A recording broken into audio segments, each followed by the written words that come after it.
Part 94. Alien Relic Hunter. Author, Chen-Mi-san. Chapter 968. In K. Ian's original imagination, Hantaing should be a more luxurious place than the upper city. Even if it is completely destroyed due to disaster, the ruins of a palace are more gorgeous and spectacular than the ruins of a bungalow. Instead of what is left in front of us, there are only bare rocks and an abyss that seems to be able to swallow all light. Except that there is no magma, this place is exactly the same as the molten mine area after the earthquake. Kaylan can't even find any man-made objects in this space, not even traces of debris or foundations. This is more like the first line of the hives tunneling deep underground, rather than a place where the hive's owner lives. Judging from the luxurious and hedonistic atmosphere in the upper city, the master of the Nest City is by no means the kind of person who strictly enforces the Doomsday Law. Since he allows the powerful people in the upper city to waste a lot of resources on meaningless entertainment, then he himself shouldn't be an ascetic.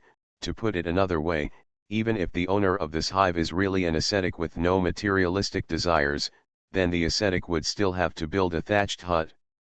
To put it in the simplest terms, Hantaing is not suitable for human habitation at all, and there is no trace of human habitation at all. It is like the extreme zone on Earth or Alpha Planet, let alone human habitation. Even animals and plants are extremely rare. Could it be that it was completely destroyed by the power of that god? Kaylan murmured in his heart. Having said that, with that kind of power, it is impossible to turn a prosperous metropolis into a desolate no-man's land in an instant. Easily, it doesn't seem to be difficult to erase all human creations in the cloud top. Just when Kaylan was about to take a step, he suddenly remembered the precautions that Nieto had said to himself, and stopped abruptly. The island and the abyss may be just an illusion, the general situation of the rift between space. The bottom cannot be observed by the naked eye, unless there is spatial distortion or dislocation at the break. The abyss between the islands is just a boundary under the normal concept of space. If the space here is divided into countless pieces, then the boundaries between these space fragments will not coincide with these boundaries perfectly. Kaylan squatted down, used an engineering shovel to carve out a small piece of stone from under his feet, and then threw it straight ahead. K. Ian's position was about 5 meters away from the edge of the island, but the small stone did not fall into the abyss 5 meters away, but suddenly disappeared more than 1 meter away from Kaylan. Sure enough, Kaylan took a deep breath and forced himself to calm down. The boundary of the space debris and the boundary of the island are completely different things. Fortunately, it stopped just now, otherwise it would have crashed into another space. Kaylan straightened up and looked around. He could not find the small stone he threw on the other islands within his sight. Did it fall to a farther island, or did it fall into the abyss? There was obviously no point in thinking about this kind of problem. Kaylan followed the same pattern and chiseled off several small stones and threw one in different directions. If the first stone just thrown is counted as 12 o'clock, the space boundary at 3 o'clock is 3 meters away from Kaylan. The space boundary at 6 o'clock is 4 and 5 meters away from Kaylan, and as for the 9 o'clock direction, Kaylan is the thrown stone flew directly out of the edge of the island, flew in the air for a while before crossing an arc and falling into the abyss. The boundary at 9 o'clock is so far away. Kaylan threw 3 more stones in that direction. This time he used more force, but the endings of these 3 stones were completely different. The first stone fell on another island 30 meters away.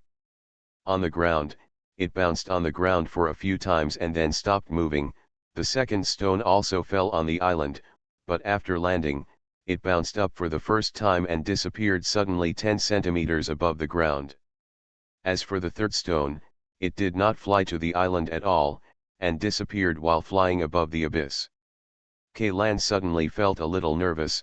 With his strength, the precision of muscles and bones is comparable to the precision instruments in the Institute's laboratory. He can ensure that the paths of the 3 stones flying in mid-air are exactly the same. But there is a big gap in the flying distance of the 3 stones. Of the 3 stones, the first one flew the farthest, more than 30 meters, the second one was exactly 30 meters, and the third one did not even fly 20 meters. If we look at this phenomenon in reverse, this means that the space boundary that swallowed the last two stones is gradually approaching K-LAN. The distance and boundary changes between space fragments are completely random and there are no rules. K-LAN thought of Nieto's words. This also means that the space in Henteing is always in a state of change, not fixed. Motionless. Even if K-LAN stood motionless, his situation was not safe. Even if he did not touch the boundaries of those space fragments, the boundaries might actively hit him. It would be great if Ze-Lo could wake up, she should be able to see the moving boundaries of space, K-LAN thought. He simply started the time stop and observed the surrounding environment in the time stop state. If he didn't do this, he might be swallowed directly by the space boundary somewhere in the next second.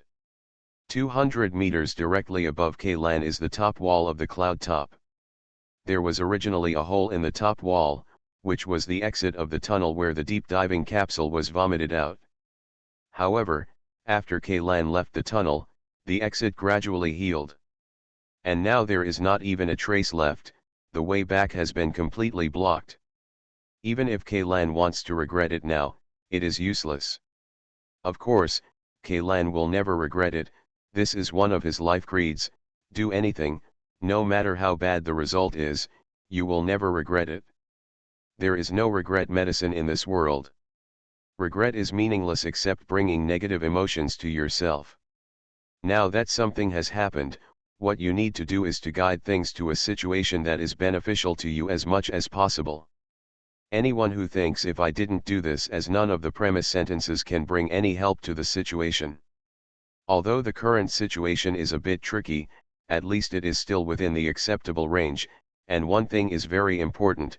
Nieto said that the master of the nest is within the cloud top, and he is not dead yet, at least the consciousness has not died out yet, which means that this chaotic space may not be as dangerous as Nieto described.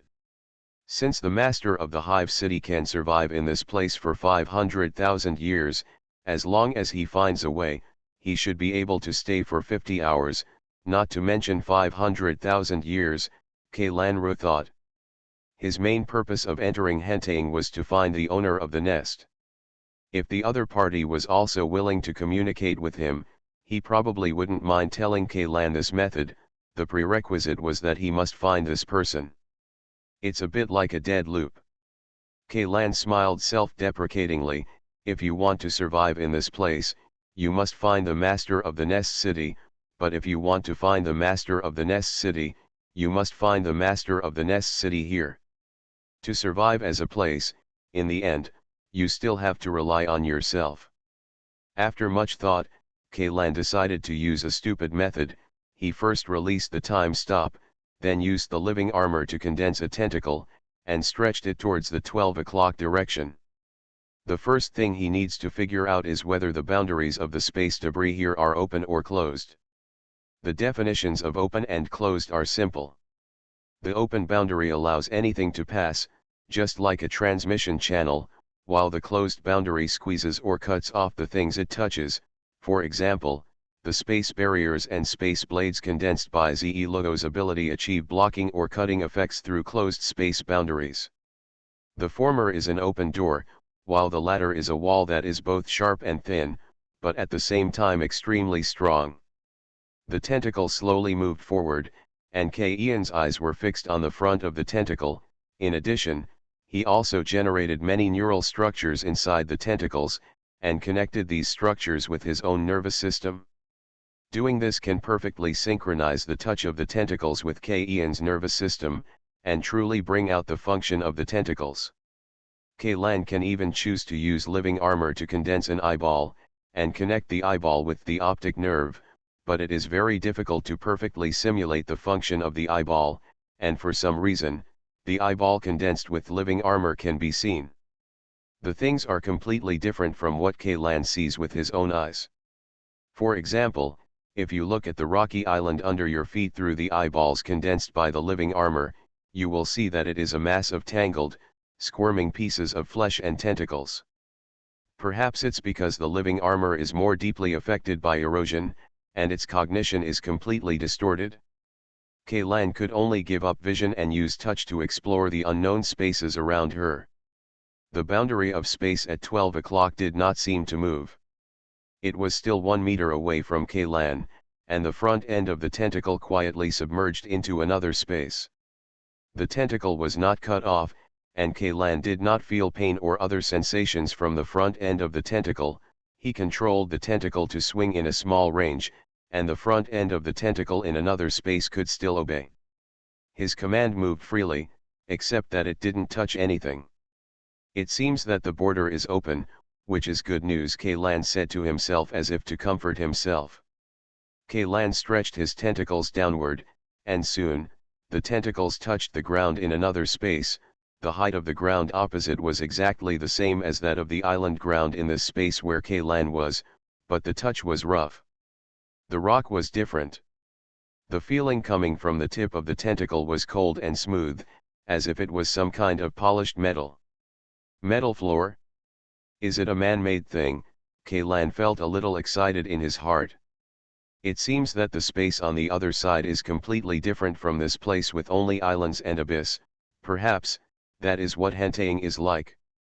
He extended the tentacles a few more meters, but other than the cold and smooth metal floor, the tentacles did not touch anything.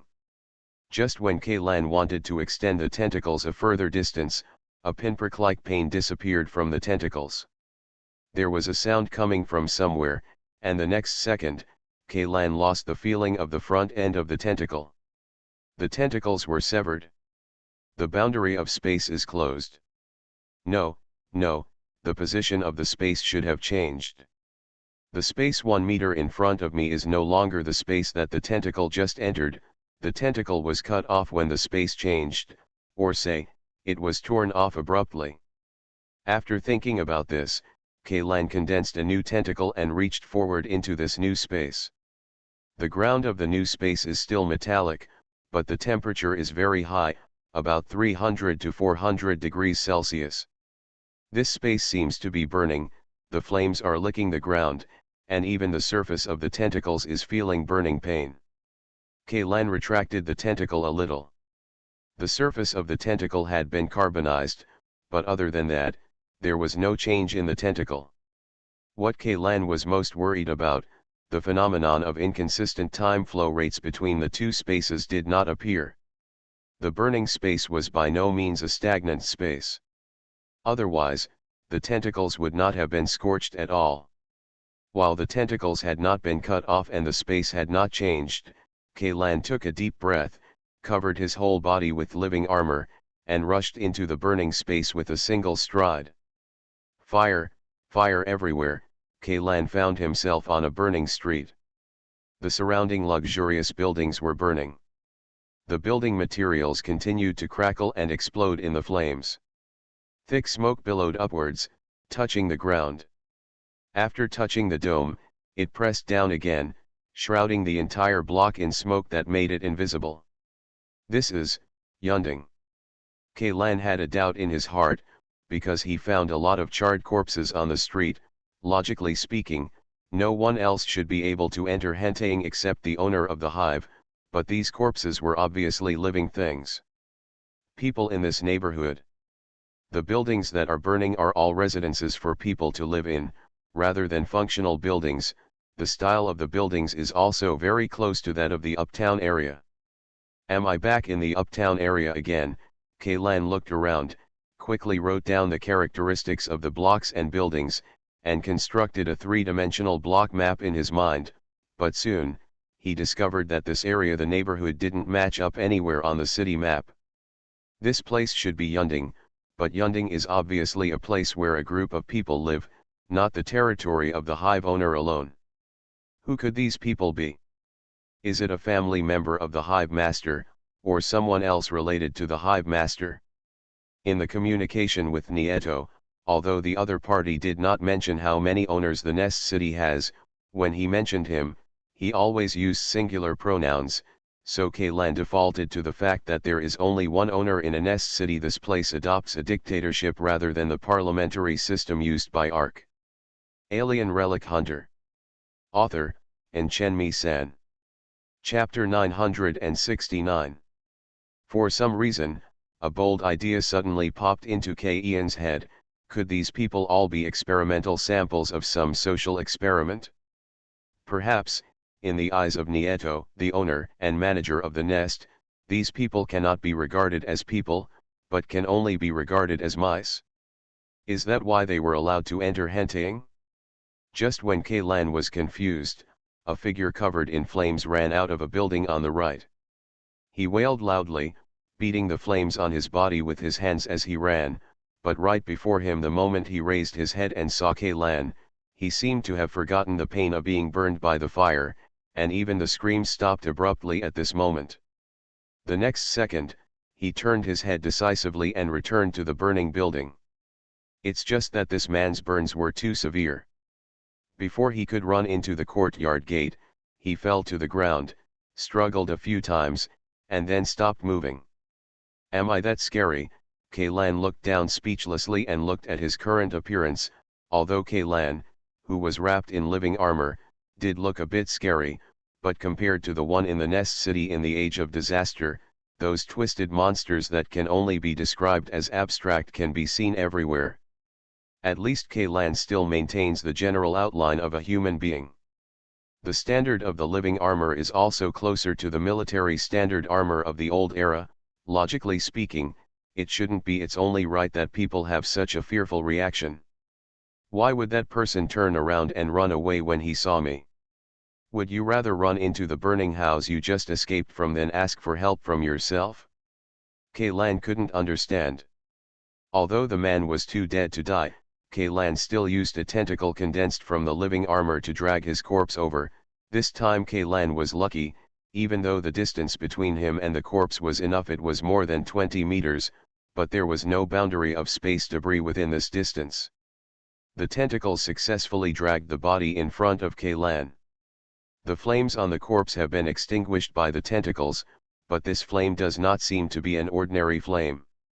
The man who could run and shout more than 10 seconds ago has now completely carbonized his skin, flesh, and organs, and has been exposed in many places. Bones like charcoal. Medically, burn levels are generally classified as 3rd degree to 4th degree, and the most serious 3rd degree burn is just injury to the entire thickness of the skin, as well as deep muscles, bones, internal organs, etc., and the injured person is in serious danger of life, and the corpse in front of me looks like it has been soaked in molten iron with a temperature of thousands of degrees. 10 seconds ago, only the clothes and hair on his body were burning. But 10 seconds later, most parts of his body had been charred. Even napalm bombs, which are famous for their inhumanity, are not as efficient at burning people. So tall. In fact, the most terrifying thing about the lethality of napalm is that violent combustion can deplete all the oxygen in an area. Those who die from napalm actually die from lack of oxygen and suffocate. The proportion of people who die from napalm is actually much greater than those who are burned alive. The dead people, many of the charred corpses that looked horrible, were actually suffocated or choked to death before being burned. According to the feedback from the living armor, the oxygen in this area is actually quite sufficient, far from suffocating people, and those flames don't seem to be so scary. Lan just slapped them all with his tentacles a few times.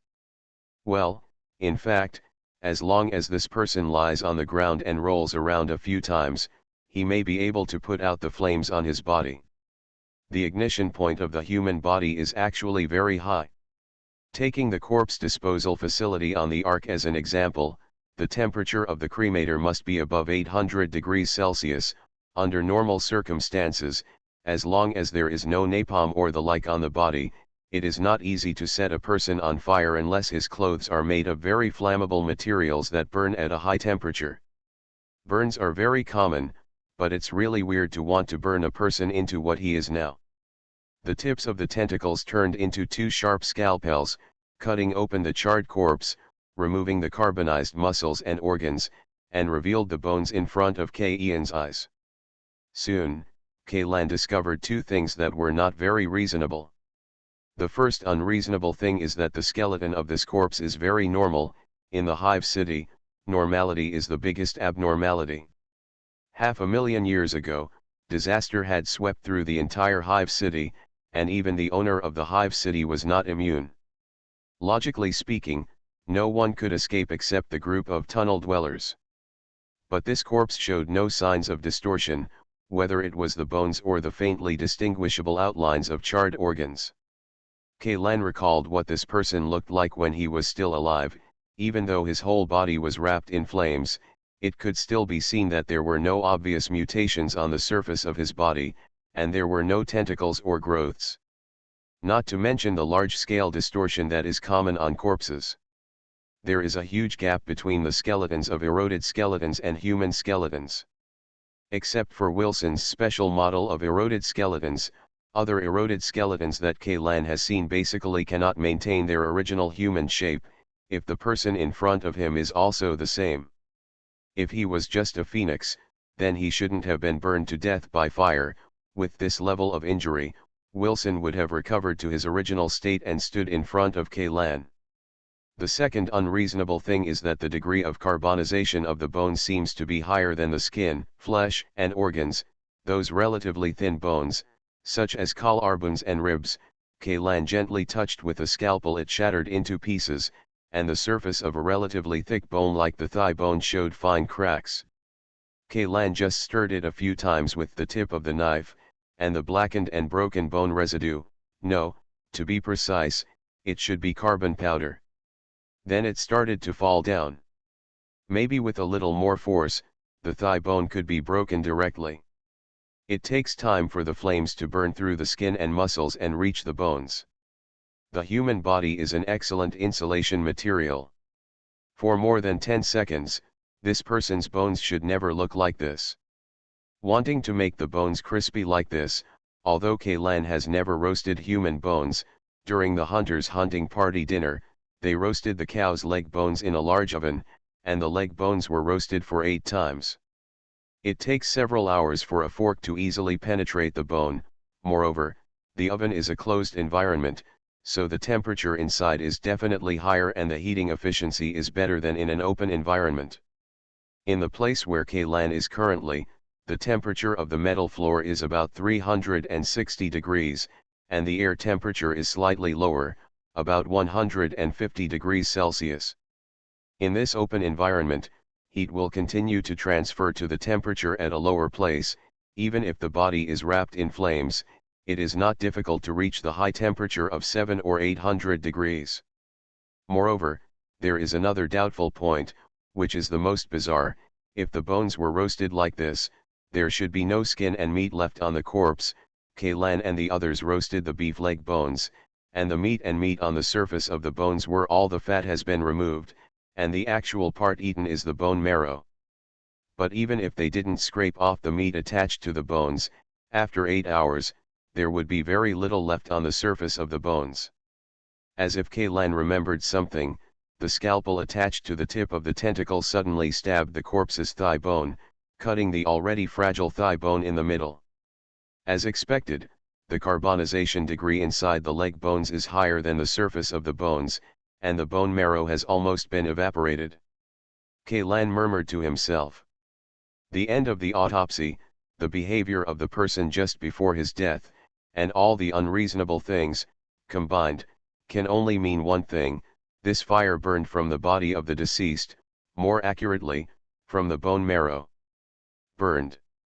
When the body appears to be intact on the outside, the body has been severely burned.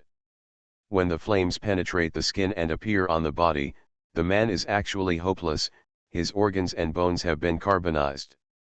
Being able to run out of the house can be regarded as a miracle of life. Could it be that the source of this fire is actually these people? Kaylan took a deep breath. Is it the spontaneous combustion of the human body that ignited these buildings? No. It doesn't seem right. The range of spontaneous combustion of the human body is very limited. Kaylan has seen many examples of spontaneous combustion of individuals. Although these examples are very strange and have not been scientifically explained yet, they are usually burned together with those who spontaneously combust. The only items that were in direct contact with him, such as clothing, bedding, or nearby curtains, there were no examples of the entire house being burned down along with the spontaneous combustor. Even if the blood flowing in the veins of the spontaneous combustion person and the marrow in the bones were fuel, it would not be so powerful. What's more, after the corpse in front of him was completely dead, the flames on his body were extinguished. Only now did Kaylan realize that the flames were not extinguished by his tentacles, but extinguished by themselves. From this point of view, the burning flame is neither human marrow nor human blood, but human life force. When a person dies, it means that his vitality has returned to zero, and the flame using vitality as fuel will naturally be unable to continue burning. Fire of life, this name sounds like it is full of positive energy, but the true meaning of these four words makes Kaylan feel a chill in his back in the heat of hundreds of degrees. This kind of flame was obviously not a regular flame. He looked at the burning street in front of him, and suddenly understood the horror of the remaining power of the existence in Nieto's mouth. As long as the person is not completely dead, the flame will not go out.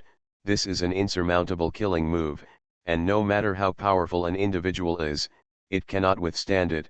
The stronger the strength, the stronger the vitality, and the more intense the flame will be. The longer you hold on, the more intense the pain you endure. Just thinking about it is enough to make you shudder. Death is the only means that can extinguish the fire of life. Kaylan began to hesitate to move forward. If this kind of flame touches him, with his current means, he may not be able to extinguish it. Even if that kind of suspended death can deceive the sight of that being, the fire of life actually uses vitality as fuel. Even if the host is reduced to ashes, as long as there is still a trace of vitality that has not been completely annihilated, the fire was preserved, and when Kaylan returned to his original state, the small flame would rekindle instantly. Even if Kaylan couldn't be burned to death, he would still be suffering from the burning pain deep in his bone marrow all the time. This is like monkey sun locked in an alchemy furnace, but after all, the alchemy furnace is an external fire source, and this fire of life is ignited from within his own body, and his life is endless and burning. What the hell happened to these people? Kaylan looked at the charred corpses lying around on the street, and couldn't help but sigh in his heart. If he was touched by this kind of flame, death would be the real relief. This space debris is too dangerous. You have to leave before the fire spreads. Kaylan began to extend his tentacles in all directions, trying to find a space boundary to leave, but even though he increased the search radius to 30 meters, and still haven't found the border between this space and another space. Different from the space just now where there were only islands and abyss, this space is relatively complete. If we use a mirror as a metaphor, the island space is like fine glass shards, and this place is the larger piece among the fragments. If he wants to expand the search scope, he must insert his tentacles into those burning blocks, but Kaylan will not do that unless he has to. Who knows if the tentacles will lead this weird flame to him. On the body, if it really catches fire, it is not a problem that can be solved by a strong man cutting off his wrists. Just when Kaylan was in a dilemma, the scene around him suddenly changed. The flames and smoke suddenly disappeared, and the burning sensation from the air and the ground disappeared instantly. He found that he was now in a place with bright lights. Room interior. The four walls, floor, and ceiling of the room are all made of metal. There are closed doors in all four directions. There is no lighting equipment visible to the naked eye on the ceiling, but the cold-toned bright white light fills the entire room. When was I swallowed by another space debris? Kaylan took a deep breath and tried to keep his breathing as steady as possible. No matter what, it was a good thing to leave that place. At least the room in front of me didn't look dangerous. Your luck is really good. Just as Kaylan was looking at the scene in the room, a voice suddenly rang. Who are you? Kaylan subconsciously took a step back, and the living armor formed an airtight protective shield to wrap up his body. The person you're looking for. The owner of the Nest City. Kaylan was stunned. He had a very unreal feeling, to use a profound Chinese proverb to describe it, that is, there is no place to be found after wearing iron shoes, and it takes no effort to get there. Part 1 second he was still thinking about how to escape from the flames, and the next second he found the owner of the hive directly. So I say you are very lucky. The third space debris you arrived is here, and even the timing is almost perfect. The voice continued, in 3 minutes, disaster will come to this place. Hive City. You are listening to Novels at Bless Up channel. Wish you happiness and luck.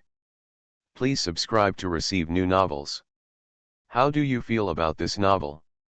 Please like and leave a comment. Alien Relic Hunter.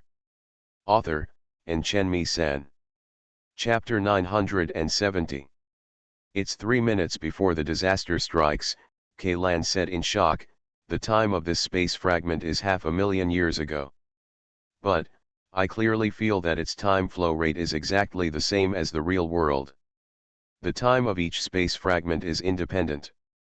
Based on the real world, the time flow rate in this space is almost stagnant.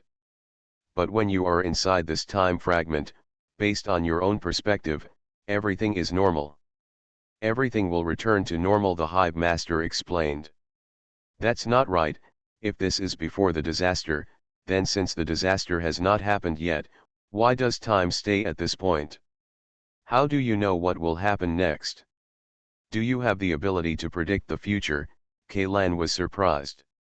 Rand said. Because the person I am talking to you now does not belong to this time node, the Hive Master said.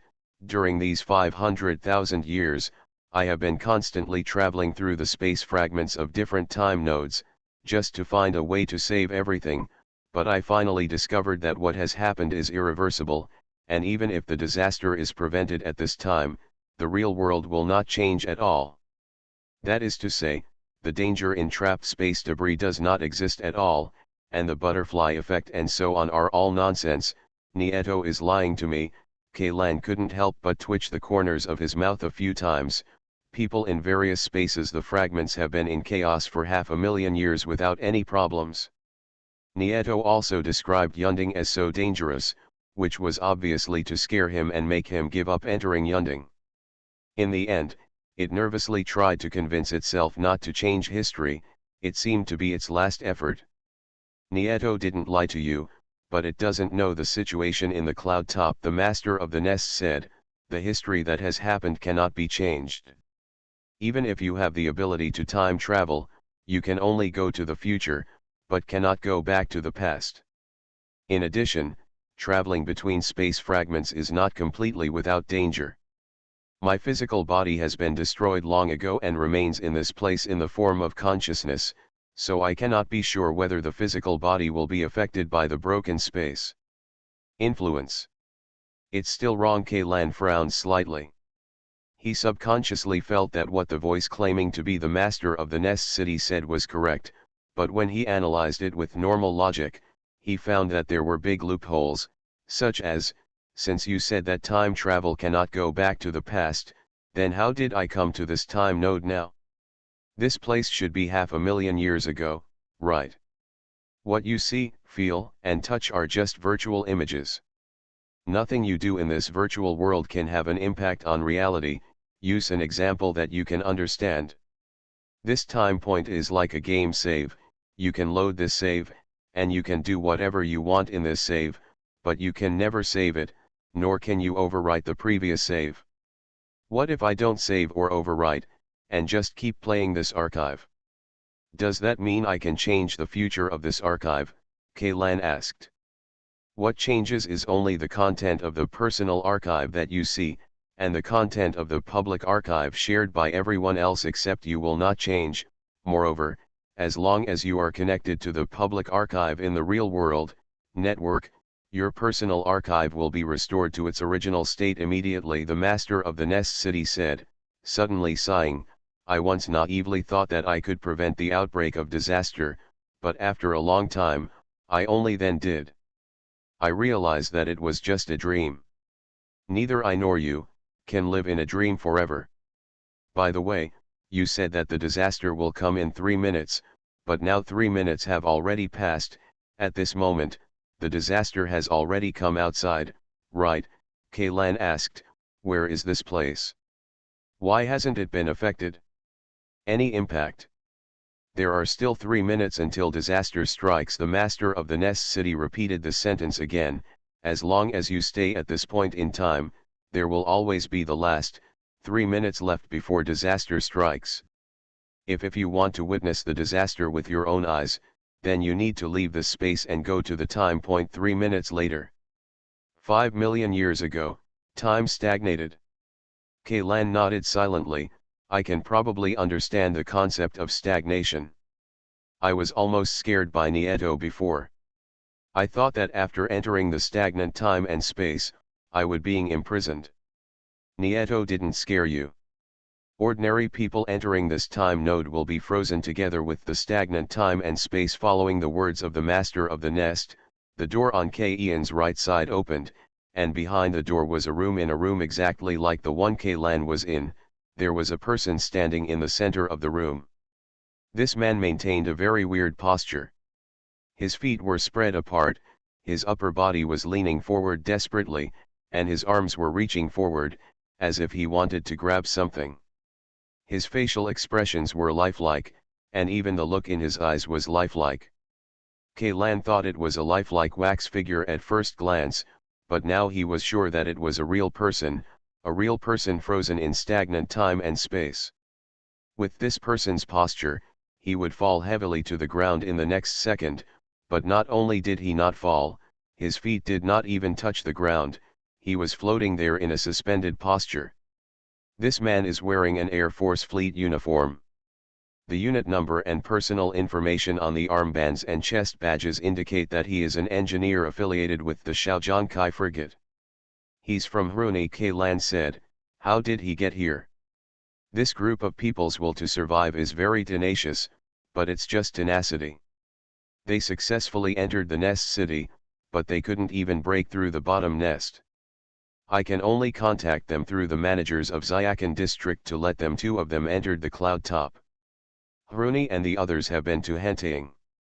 Yes, one of the 2 people is the Hruni in your mouth, and the other is the person you see in front of you. The master of the Nest City continued. Hruni's physique is very special. He is very sensitive to disasters. Calamity has extremely strong resistance, but strong resistance does not mean that he can control that kind of power. It won't be long before he will be completely devoured by calamity. When the calamity broke out, I was also sifting through the nest.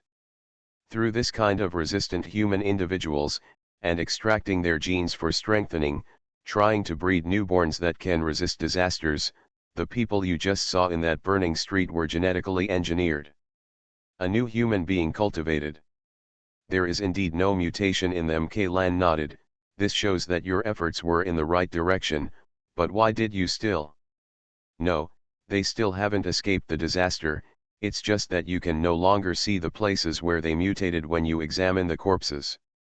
Is it bone marrow? That's right, their bone marrow has turned into a very special kind of fire. This kind of fire uses life as fuel and is immortal. The master of the Nest City sighed. Tisk, no wonder. Let's continue talking about Hruni and the others. The master of the nest took the initiative to bring the topic back. After talking to me, Hruni decided to return to the Ark and make the truth about this world known to the public. But I told him that on the Ark, someone already knows the truth, but that person still chooses to hide it. Hruni wants everyone to know the truth, but I think it is impossible for him to succeed. Hruni failed to return to the Ark, Kaylan said. He finally chose to stay in the wreckage of the Xiaojiankai and stayed in the grey mist forest until it turned into a corroded wreckage. I know this. The time left for him is actually enough, but the people on the Ark will not let him go back, nor will they let him speak. The master of the nest said. His motives are good, but so the consequences of doing so are unpredictable.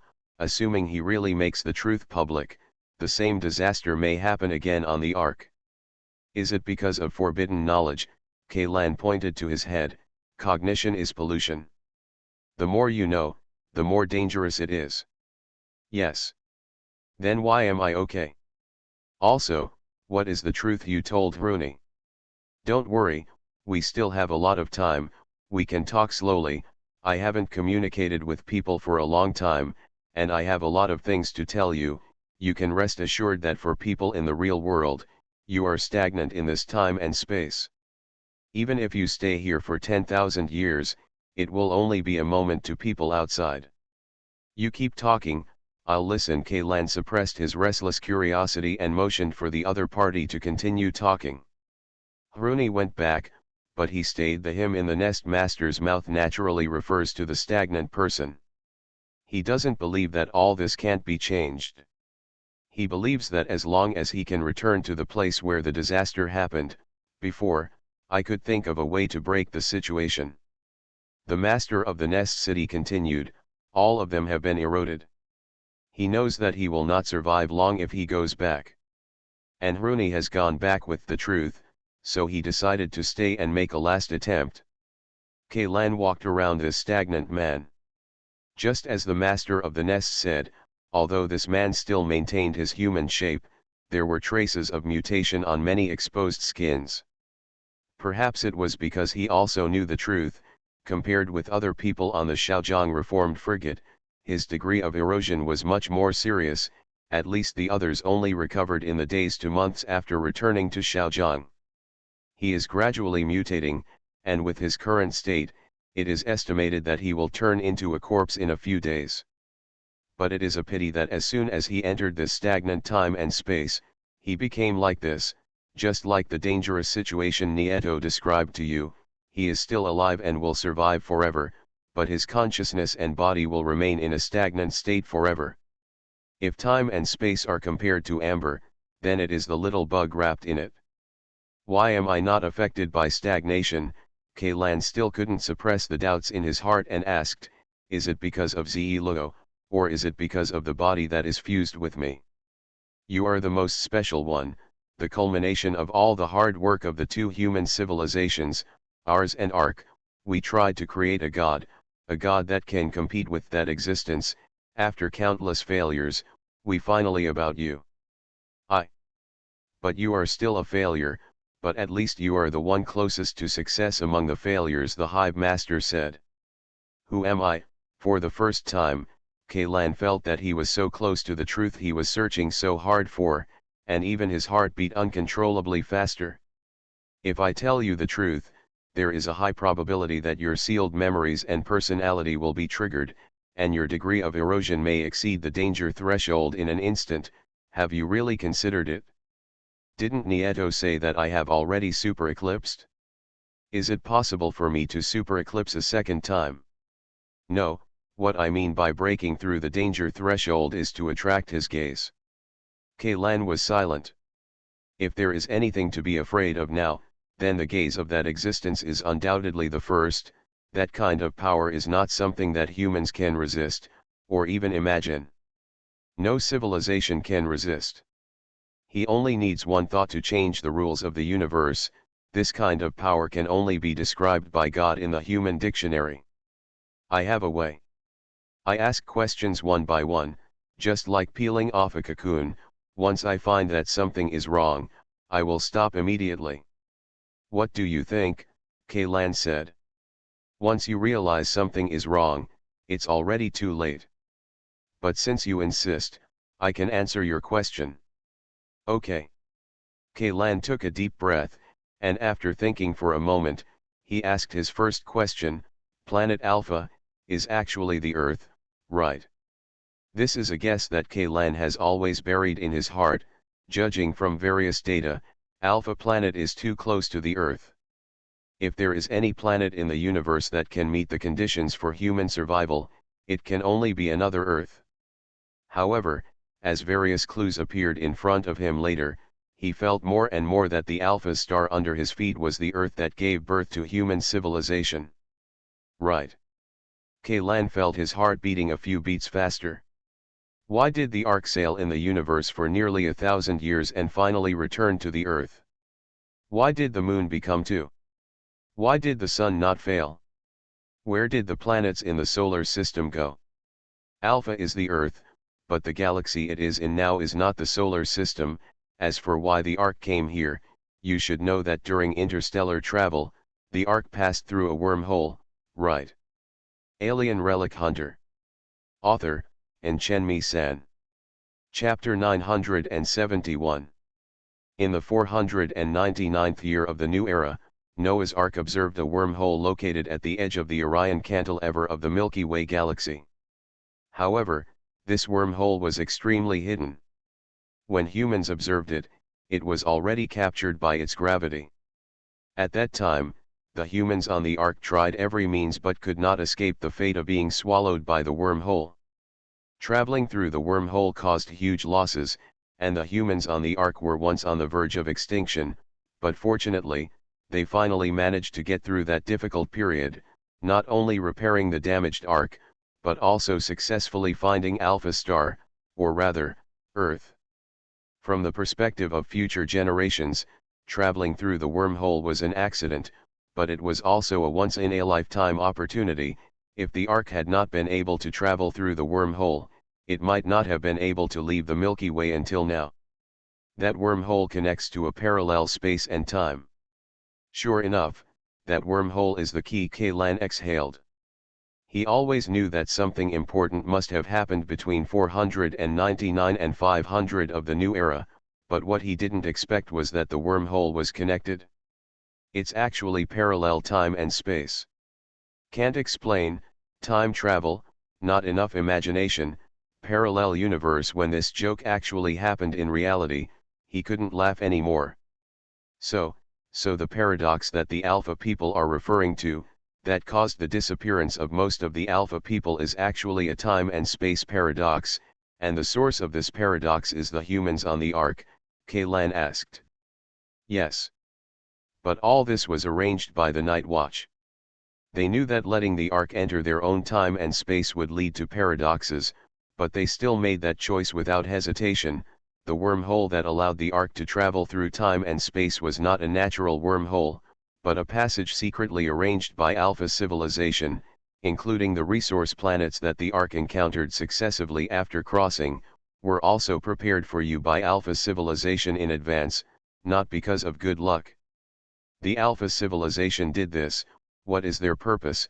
The fog in Ian's mind was gradually fading, but at this time he ignored the clues revealed from the sealed memory fragments.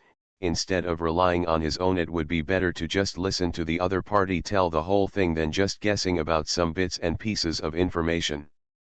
This goes back to what we experienced back then, the Hive Master said. In the old era, the human experience in this universe was exactly the same as in your universe. The decay process of the sun suddenly accelerated, and the Earth faced a crisis of destruction. If human civilization wants to survive, it has to abandon its home and flee to other galaxies.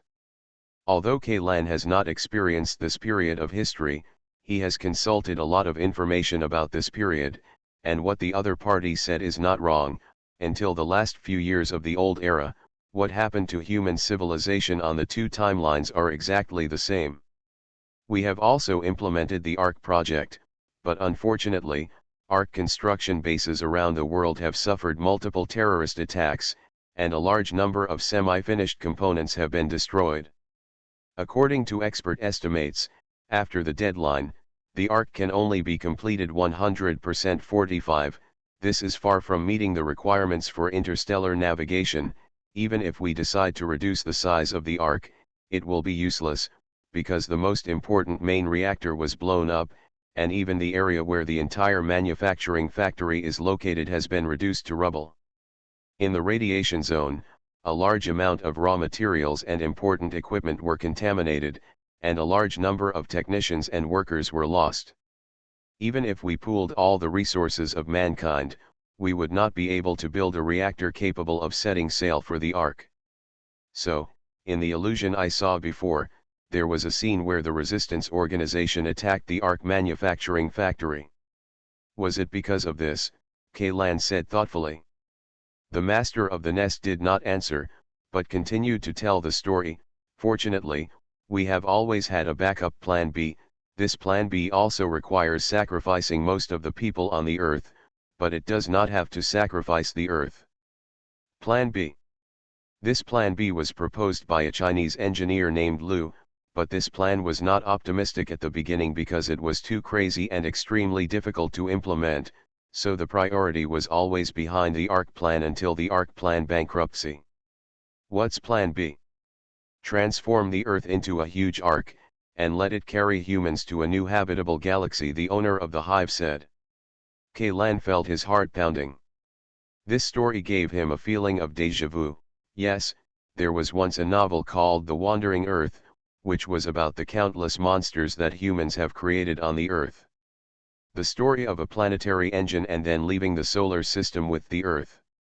It's just that in the time and space where Kaylan lived, the ARC project was successful, and the Wandering Earth plan as Plan B was abandoned, and its plot was rewritten into a science fiction novel, but in the Hive City civilization and Alpha civilization in this time and space, the Wandering Earth plan has been implemented. Alright? Including the ruins of the engine on Alpha Planet, the fusion technology mastered by Yagunactor, and the ice age that the Hive City once experienced, all of these things can be compared with the content in the novel. No, that is not a novel, that is what is really happening in this time and space. We are very lucky. Perhaps because of the mentality of burning the boat, the world's top scientific research teams have gathered together. At this time, there is no longer any distinction between nationality, race, and position. Every researcher is burning himself day and night. Finally, before the deadline came, we broke through the technical difficulties that had not been overcome in the past hundreds of years, and initially mastered the fusion technology. So, humans in this timeline have mastered fusion technology in the old era, Kaylan murmured. This has to be said to be a miracle, but he believes that this miracle really happened. Otherwise, humanity in this timeline would have been destroyed long ago, and there would be no subsequent Hive civilization and Alpha civilization. While the scientific research team is overcoming difficulties, planetary engines around the world are also being completed one after another, perhaps because the bankruptcy of the ARC project has changed the minds of the resistance organizations, or perhaps because their plan to escape with the Earth has made them unable to find. In short, the construction project of the planetary engine was much smoother than the construction project of the ARC. Not only was it not attacked by the resistance organization, it even received many unexpected help. At that time, many resistance organizations were under the banner of defending the Earth and defending the homeland.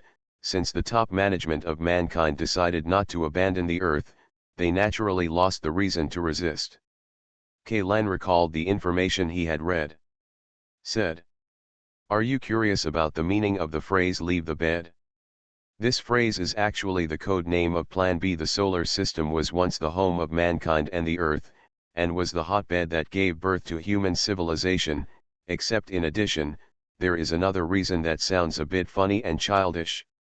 What reason? The engineer surnamed Liu who proposed Plan B had always had the problem of staying in bed.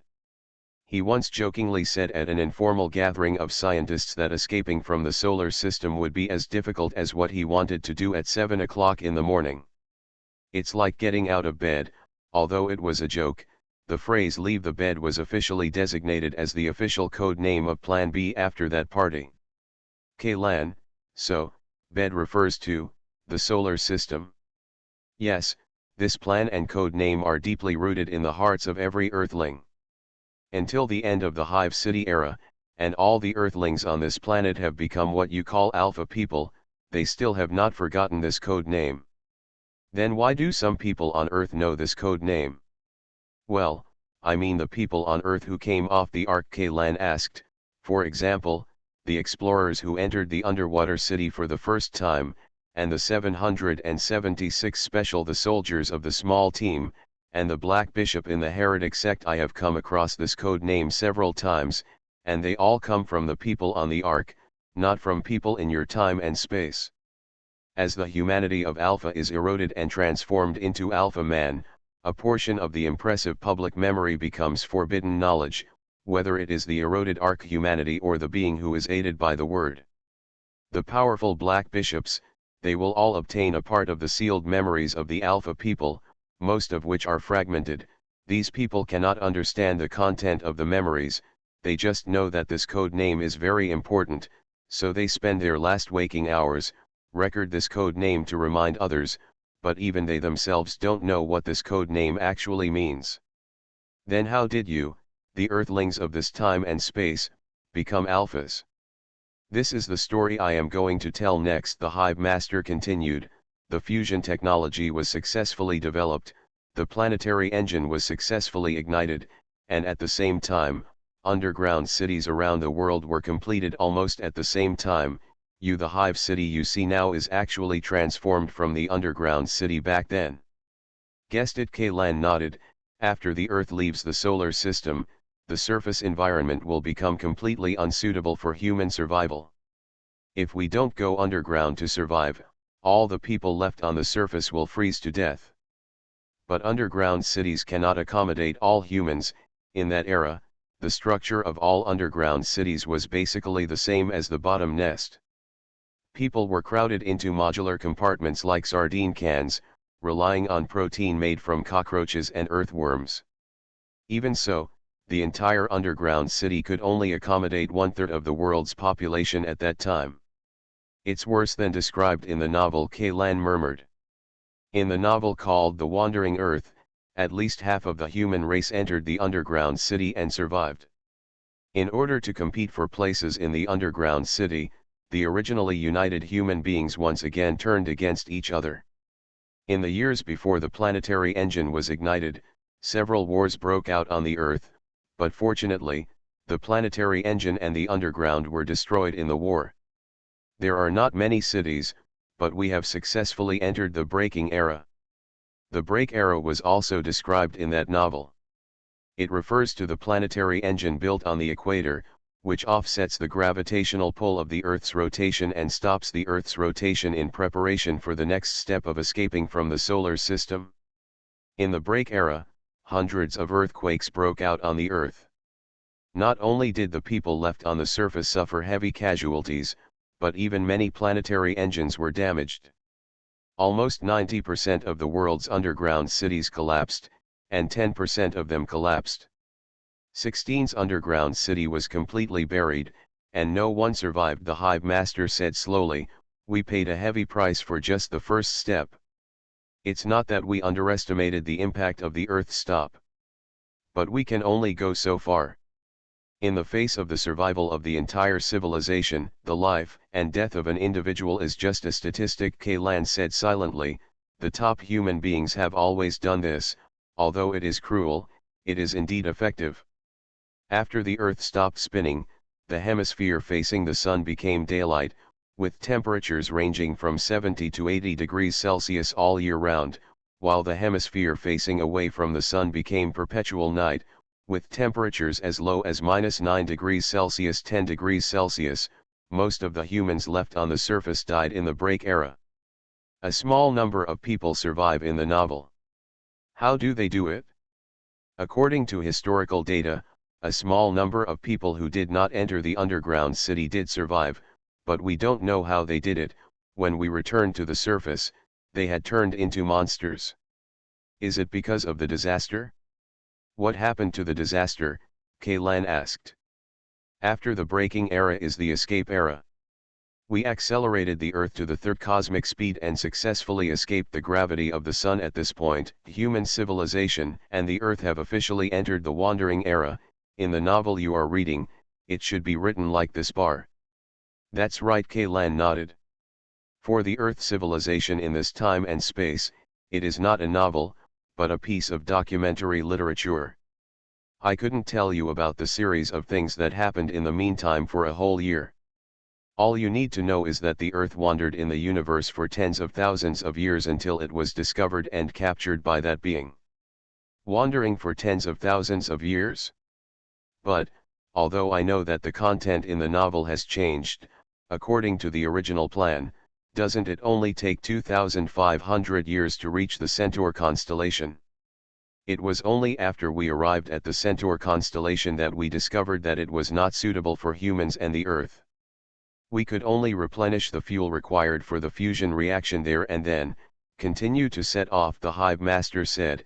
At the same time, a large number of spaceships were built and dispatched to the space areas near the routes in the hope of finding suitable space areas for habitation or available resources. The predecessor of Yagunactor, the No. 0906 engineering ship, was dispatched during this period. The master of the Hive City paused for a few seconds before continuing. Human beings at that time thought that the Earth might drift forever in the universe, but they never imagined that something worse than this would befall mankind. On the head of civilization and the Earth, Kalen immediately concentrated his attention.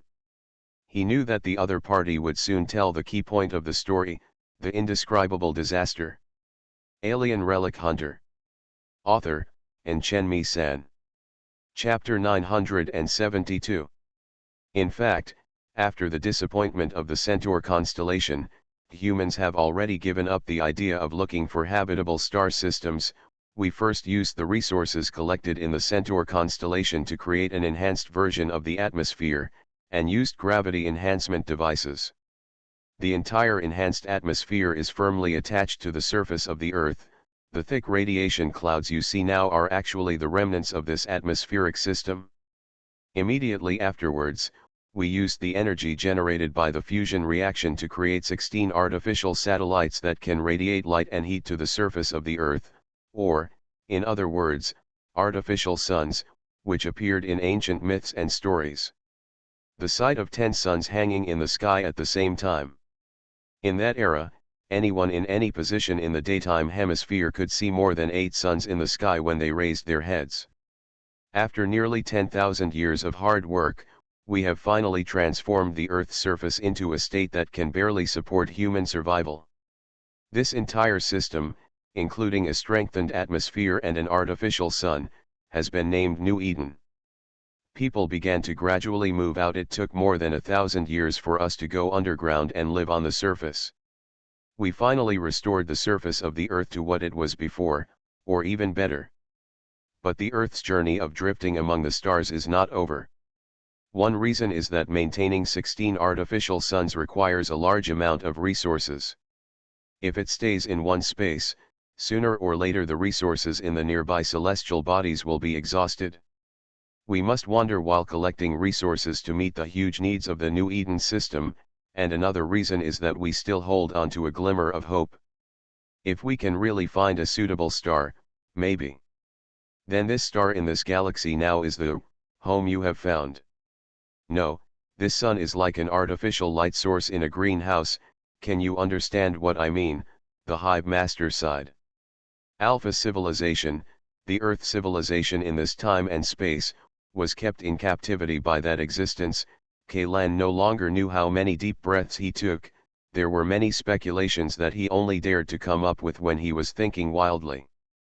All of them have been confirmed one by one. This can no longer be described by the word crazy. If possible, he would rather this was just a dream. After waking up from the dream, he found himself still lying on the single folding bed in that small residence, with the box of lemon-flavored soda that had expired for who knows how many months stuffed under the bed. During interstellar drift, there are many unstable factors. Among them, the greatest threat to the Earth is asteroids and meteorites. Whether these celestial bodies fall on the Earth's surface or hit the artificial sun, they are enough to cause catastrophic consequences. In order to this kind of risk was eliminated in advance, and a large number of engineering and mining ships were transformed into warships, coupled with newly designed and built warships. In 50 years, a super army with more than 100,000 warships and hundreds of millions of soldiers was formed. The fleet was built, and at that time, everyone thought that the Earth civilization had entered a golden age, and that our military power was enough to roam the interstellar world, until we mistakenly entered the battlefield between gods. The battlefield between gods. Kalen knew that the great god believed in by the Alpha civilization has been at war with other different gods, but just like what is written in fantasy novels, the general boss, they are all restricted by mysterious things like laws and cannot take action personally. Those who fight are basically their respective subordinates. As the spokespersons of the gods, those familia became the main force in the war between the gods. What we broke into was only the edge of the battlefield. That area of space can't even be regarded as a battlefield between gods. If we use human descriptions of war to describe it, it is just the weakest family under the two gods. A small friction between them, the Hive Master said, but even so, the aftermath of the friction still destroyed the New Eden system. The entire space fleet was wiped out, countless humans died, and many who survived, most of them were eroded, their cognition was distorted, and their bodies mutated into monsters. We call this incident the first disaster. So, the disaster that the Hive civilization calls is the second time. The Master of the Nest did not directly answer Ian's question, but continued talking to himself. It's just the aftermath. Those creatures didn't even notice that a wandering planet broke into the area where they were fighting. Maybe they noticed it, but they didn't care at all. With their technology or strength, just sending a child can destroy the entire Earth and wipe out the civilization we are proud of from this world. But fortunately, they didn't do that, otherwise, there wouldn't be any subsequent stories. The Hive Master continued. During the first disaster, a fierce battle broke out on the Earth. Those who have not mutated among them have to aim their weapons at those common people who have lost their human form and humanity. At the same time, they must always beware of the mutations that may break out at any time in their companions fighting side by side. This war is like a biological crisis. But memes that spread erosion are far more difficult to guard against than viruses. When the last corroded corpse is eliminated, the remaining human population is already less than the number of permanent residents in the previous block of the Ark. Human civilization has truly come to an end. The edge of extinction.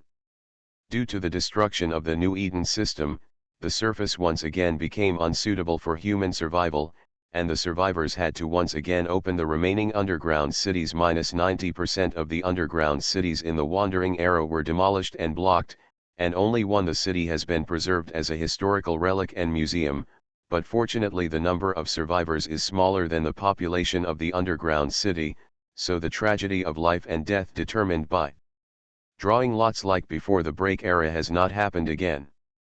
The survivors restarted the dungeon. Is this the origin of the Hive civilization? Kaylan asked. Yes, since then, we have officially entered the Ice Era, but the first disaster did not end there. Those who survived have also been eroded, right? Kaylan instantly understood the hidden meaning of the other party's words. After all, cognition is pollution. How can it have any impact if you have fought with that kind of monster? None. Yes, those who returned to the underground city, that is, the first generation of Hive residents, almost all of them were eroded, but their erosion progress was slower, and there was no obvious mutation at the end of the war.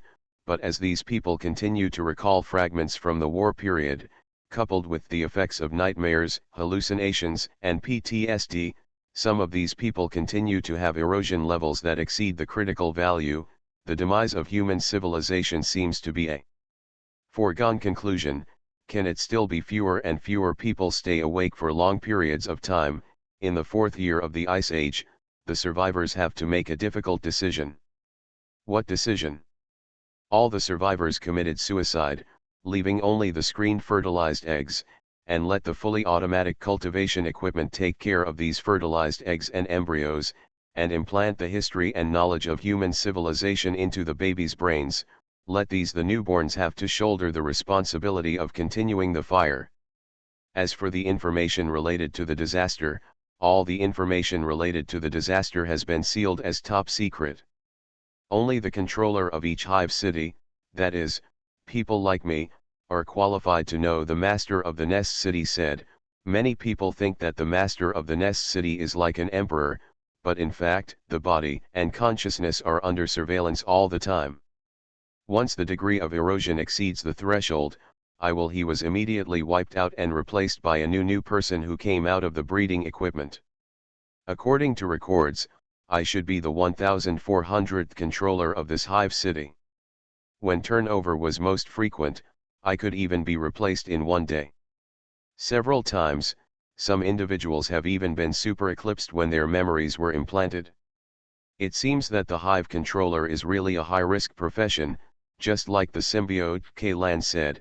In this way, it seems understandable that the undead crew will strictly guard against this information, but there seems to be no such elimination mechanism. Except for Chiron, I suspect that there are many other members whose erosion levels have exceeded the dangerous threshold, but they chose to hide it. Except for me and the other controllers of the Hive City, the other Hive City residents have no idea what happened in the last era. They even thought that humans lived underground from the beginning. Then why do you still send exploration teams to the surface? Aren't you afraid that they will bring the forbidden knowledge back to the nest? Kaylan asked.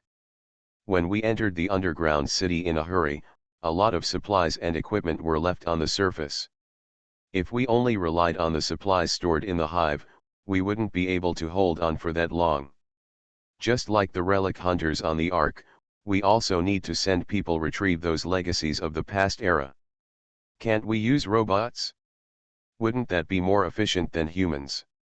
In the early days of the Ice Age, we did send robots to carry supplies on the ground, but as the population of the hive gradually increased, managers found that the cost of humans was far lower than that of robots, because the AI of robots would also be used erosion. Even some programs without intelligence can develop intelligence under erosion. As a large number of robots searching for supplies never returned, subsequent exploration reports even mentioned the discovery of large mechanical monsters on the surface. Corroded corpses will perish after their souls and bodies are completely absorbed by that being. However, the mechanical monsters born from erosion have no souls. Like Nieto, they will not be absorbed or destroyed by that being. They will always wander around on the ground, hunt anything that isn't eroded. With the help of self-healing programs written into the chips, they will continue to search for energy and materials in the relics of the previous era, carry out self-repair and transformation.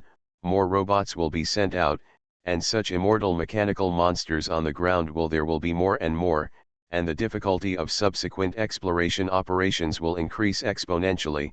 So in the middle of the Ice Age, it has been replaced by full manpower exploration. The exploration teams sent to the surface are also completely prohibited from carrying intelligent electronic devices. Even all the electronic devices in the bottom nest have been removed to prevent mechanical monsters on the surface from invading the nest through these electronic devices. So that's it. Then how did it cause the second disaster? The reason why the first disaster came was because people witnessed the war between the gods' families, and the reason why the second disaster came was because in the universe where the Earth is, one of the families was attacked by a hostile alien god. The family members were completely wiped out, and that existence needed to find a new family member. At this time, its side happened to sweep across the Earth, this drifting planet with life. So the humans in the hive civilization were chosen by that existence to be their own dependents and became alpha people. Kaylan asked. It's not that easy to become a member of that existence. The master of the nest city let out a self-deprecating chuckle. Human civilization is far from qualified, that existence just left a thought on the Earth.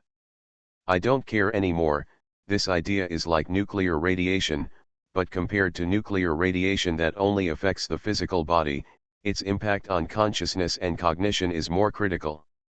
Kaylan took a breath and said, this should be regarded as free-range development. Just throw a little catalyst on the Earth. If humans can catalyze it and become a powerful enough civilization, they will be absorbed into that existence. If the clan is exterminated, just pretend that nothing happened. Anyway, there are many civilizations in the universe that are more powerful than ours, and if we are stuck in the middle between the two, neither superior nor inferior, it will be absorbed by that being as nourishment. The master of the nest city followed Ian's words. Although the soul and body of the entire human civilization are not even mosquito legs to that being, they still talk about it. It's better than, I don't know how many civilizations that existence has devoured before it has such a powerful power. Have the Alpha succeeded in evolving or failed? Kaylan asked again. With their technological level, they shouldn't be as good as those of the familia, right? Not only can't compare, it's simply far behind the hive master's side again. Many hives were destroyed in the second disaster, and only a few people in the hive survived. Over the years, they gradually became like the alpha people, but they are still far away from that existing familia. According to calculations by scholars of the alpha civilization, the chance of them successfully evolving into a familia is zero. It's not possible that it is zero. Almost zero, but, just zero. The ultimate destination of the entire civilization is to become the nourishment of that existence and be swallowed up. Moreover, even if a miracle happens and successfully becomes a dependent, it will only change from nourishment to a war between gods. Cannon fodder. In a war of that level, the familia are being exterminated every moment. A weak familia cannot even survive a war.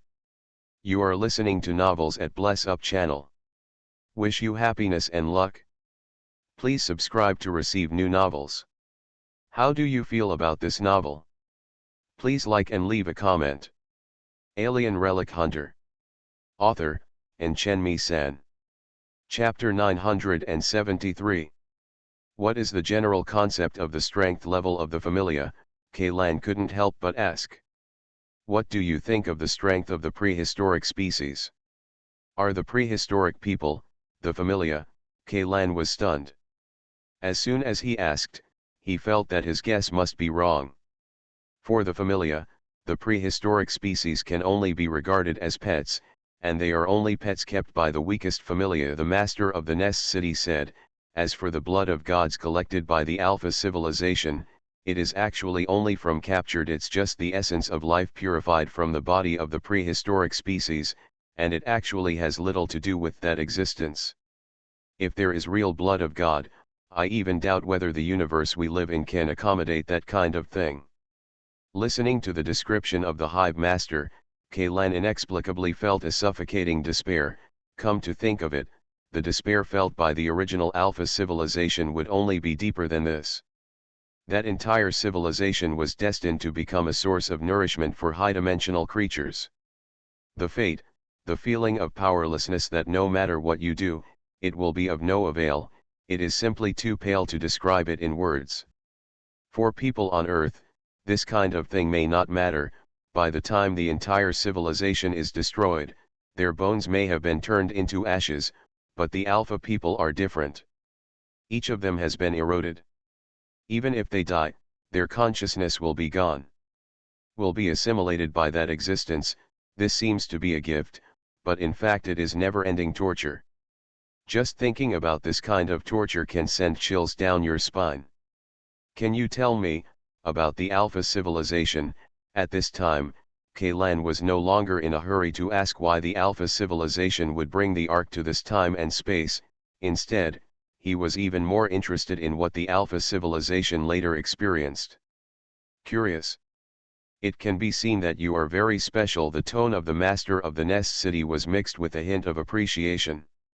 This information, due to the residual power of that existence, can be regarded as taboo knowledge, and it is dangerous. The higher level, but until now your body has not changed, your cognition has not been distorted, and your mind is very clear. This gives me a glimmer of hope. My body has actually been.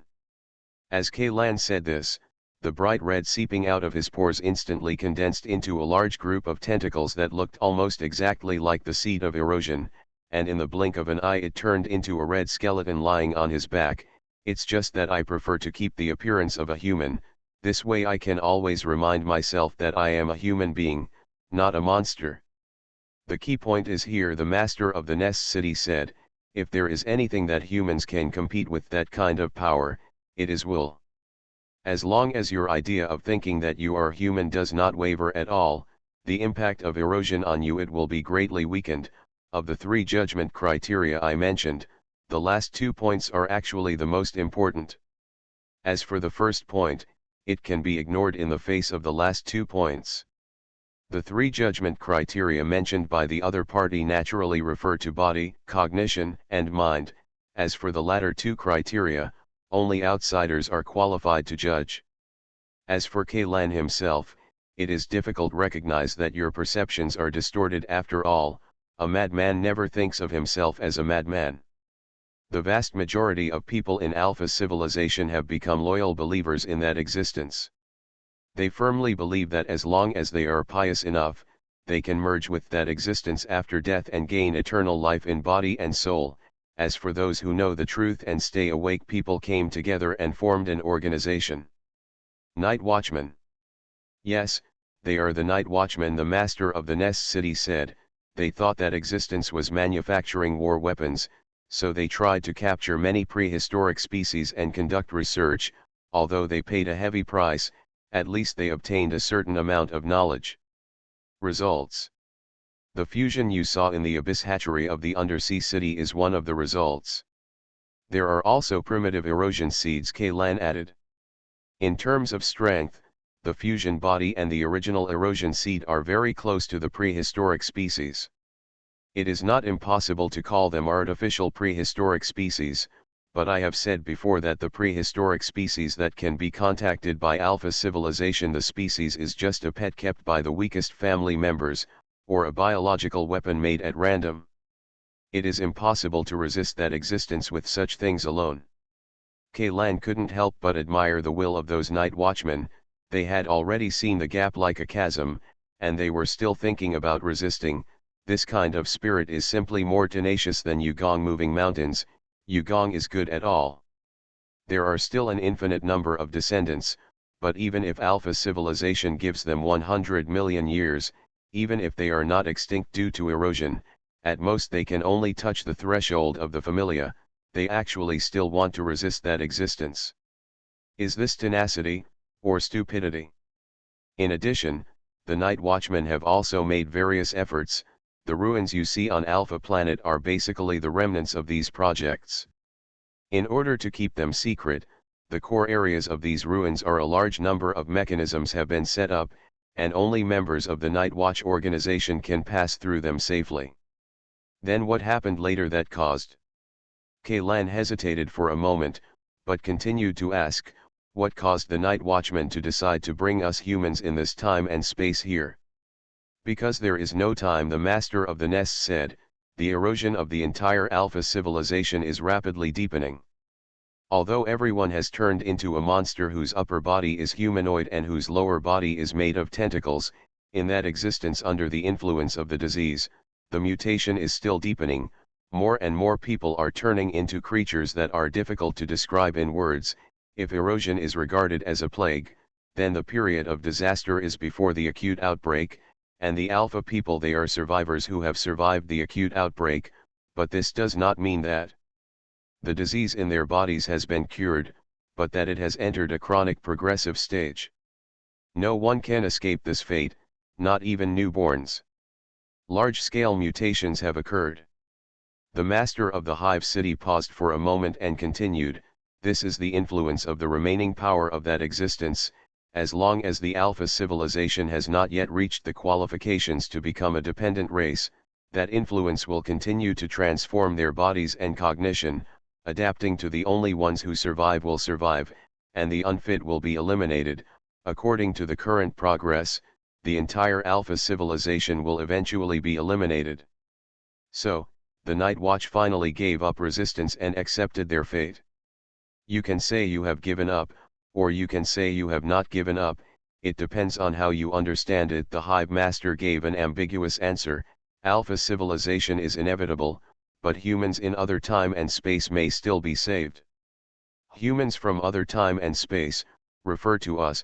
Kalan sat down cross-legged, raised his head, and stared at a light source on the ceiling attentively, as if it were the other person's eyes. It can be you, or it can be humans from another parallel universe. But no matter who it is, in the first half of history, your experience was similar to that of the Alpha civilization. If the Ark continues to sail in the universe, there is a high probability that it will become a dead ship.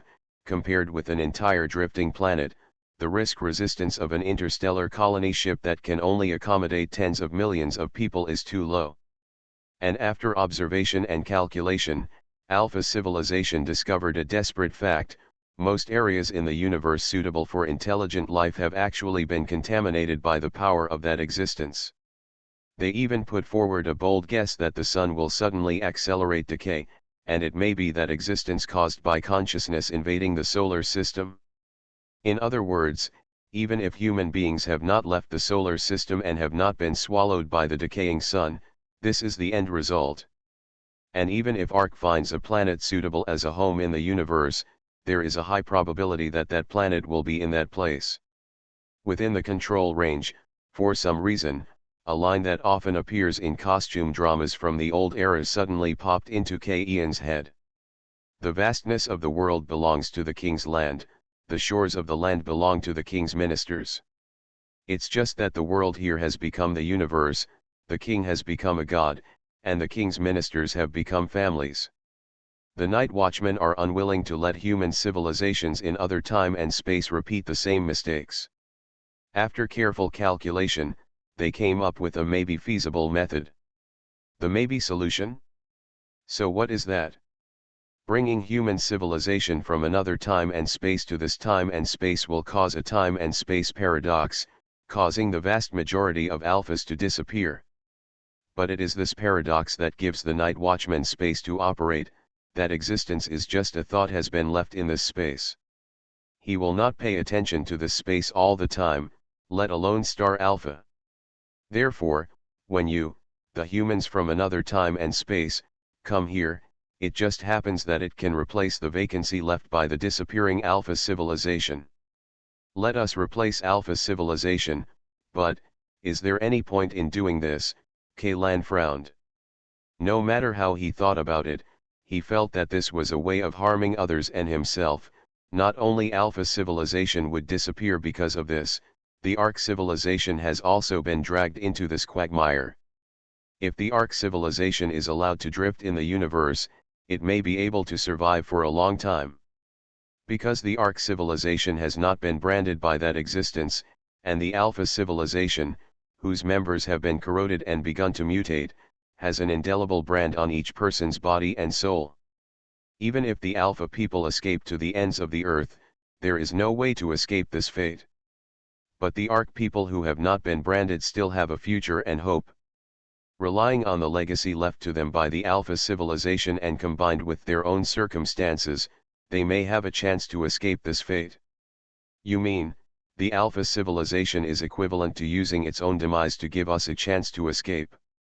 You can think so, the Hive Master said.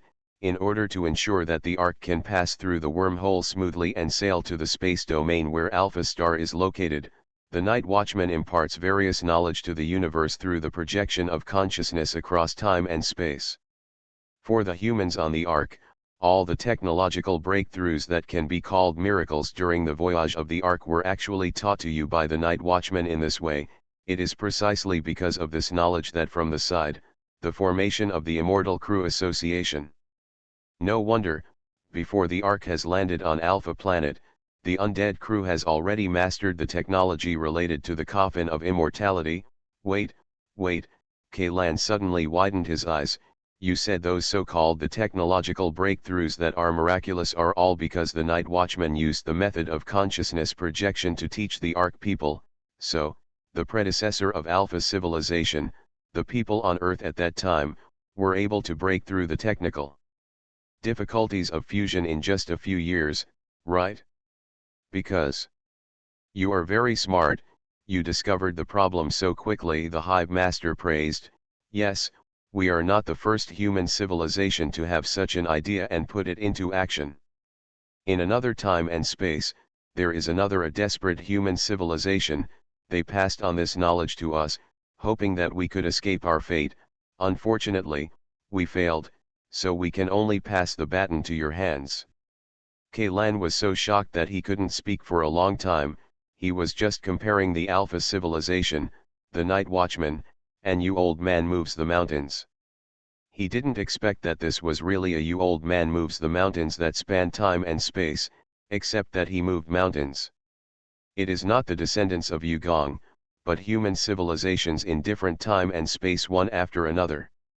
Countless human civilizations were destroyed because of the power of that existence, but they accumulated and passed on their knowledge bit by bit, and handed it over to themselves in another time and space, trying to change their destiny.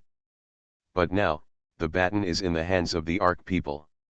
I probably understand, but I have to slow down. Kaylan took several deep breaths, closed his eyes tightly, and tried hard to smooth out the information in his brain one by one. And then digest and absorb them one by one. After about 10 minutes, of course, in this space fragment, time is stagnant, and these 10 minutes should be regarded as the 10 minutes Kaylan felt about himself. He opened his eyes and looked at the light source on the ceiling again. Asked, then, what role did I play in this story? You give me a very familiar feeling. The Alpha civilization once came into contact with an Ark human. That person was you, but it was not you, the Nest Master said. Fool. After he joined the undead crew, his code name was indeed the Fool. The Master of the Nest gave a positive answer, although his sequence is 0, in fact, he was the last person to join the undead besides you. A guy from the crew. The latest. Kaylan was stunned for a moment. He originally thought that the Fool would be the founder of the Immortal Crew Association. Alien Relic Hunter. Author, Chen San. Chapter 974. The Fool was one of the first advance teams sent to the planet after Ark discovered Alpha. After he arrived on Alpha, he and the Alpha civilization, or to be more precise, with the Night Watch organization members, and had direct contact. In the year 840 of the New Era, Ark discovered planet Alpha. In the year 875 of the New Era, the Ark arrived in the Alpha Star solar system, and in 876 it entered the Alpha Star's low Earth orbit. From the same year to 880, several advance teams were sent to conduct detailed exploration of Alpha Star. In the year 880 of the New Era, the United Council, or rather the undead crew behind the Council, decided to land the Ark on Alpha. After 20 years of preliminary preparations, the Ark successfully landed in the year 900 of the New Era. This is something that has been included in the history textbooks of compulsory education. Anyone on the Ark can answer it if asked, except for the fact that the undead crew is behind the United Parliamentary Group, but Kaylan knows that the earliest advance team he was not sent out in New Era 880. In New Era 840, the year when Ark discovered Alpha Planet, the first advance team had already flown to Alpha Star on a shuttle. All members of this advance team were sleeping in hibernation cabins, and every other year the time device will wake up a group of people who monitor the heading and status of the shuttle to take turns. After a 19-year voyage, in New Era 859, they will arrive at Alpha Star. They were the first Ark people to set foot on Alpha Planet in the true sense. But there are no records related to this advance team in Beijing. Kaylan can only find out that such a group of people existed, but there is no mention of their identities or their subsequent experiences. At first, Kaylan thought that the advance team should have been wiped out, but now it seems that the Fool probably deliberately erased these records after joining the Undead Crew Club. The direct contact between the Fool and the Night Watcher, did the Night Watchman tell him everything? Kaylan asked. I don't know the content of the conversation between the two parties. I only know that after he, as a human in another time and space, officially came into contact with the Alpha people who were transformed into humans in this time and space, it led to the second paradox, and the paradox is that the Ark arrived in this time and space through the wormhole, and the population of Alpha civilization suddenly evaporated by 95%. At the moment when the Fool and the Night Watch came into direct contact, nearly half of the surviving Alpha people were because of paradox and disappear, the Hive Master replied. Kaylan felt that the fog in his memory was gradually fading, but it was only fading. The fog still existed, and he still could not touch the sealed memory fragments. The advance team had a total of 15 people, but in the end only the Fool returned to the Ark. But other than that, I know nothing about what happened on the Ark. Then how do you know the things related to the undead crew? Kaylan asked again. Nieto has read your memory, and as the controller of this hive, I have the authority to read Nieto's database. If it can see those things, I can naturally see them too. Then those parts of my sealed memories. Although Kaylan knew that Nieto couldn't pry into his sealed memories, he still had a glimmer of hope, just in case, the master of the nest in a conscious state, are there some other means? He was trapped in a nest under the sea, but he could know what happened on the surface later. Does that mean that he had other means of obtaining information? Sorry, there's nothing I can do, the master of the nest said. Also, I don't think it's a good thing for you to lift the seal of those memories, although I don't know those things related to you, but your origin, I can roughly guess a thing or two. Do you want to hear it? I think Kaylan responded without hesitation. But there is something I want to say up front. Since the fool chose to seal these memories, he must have his plan. Perhaps in the future, when this plan reaches a certain stage, these memories will be automatically unsealed, and if I tell you these speculations, it may cause the seal of memory to loosen, or even awaken some of the sealed memories, which will disrupt the fool's plan. After knowing this, are you still sure you want to listen, Chow? The master of the capital confirmed to Kaylan. The fool's plan, the fool is myself, or I am a part of the fool. Kaylan also has some guesses about his true identity. He believes that what Seraph said is indeed right, and his body is a body, a container, is used to store part of the fool's divided personality. Perhaps one day, these divided personalities will come together again and synthesize a complete fool. So, who owns part of the fool's personality? Is he a fool or another independent person? After hesitating for a few seconds, Kaylan nodded. I want to hear. I prefer to seize the moment, rather than hand over my destiny to a plan made decades ago. Plans are dead, people are alive. If I am really a part of the fool's personality, then he might have predicted my current choice. What you said seems to make some sense. The hive master's consciousness seemed to be stunned for a moment, and even the answer was delayed for about 2 seconds. If you are really a fragment of the fool's personality, then he should be able to calculate your character and your choices. Maybe this step is also in his plan. Is this fool really that powerful? Kaylan murmured in his heart that all the people in the immortal crew are immortals who have lived for hundreds of years. Even the stupidest and most innocent people can be hardened after experiencing various events for hundreds of years. Become a human spirit. But this fool, according to time, is only about 100 years old at most. As for when he split his personality into multiple parts and stored them in different containers, he should have been even younger. But why does he feel to Kaylan like an old monster who has lived longer than all the members of the undead crew combined? Kaylan glanced at the stagnant engineer soldier in a daze, and the doubts in his heart were immediately solved.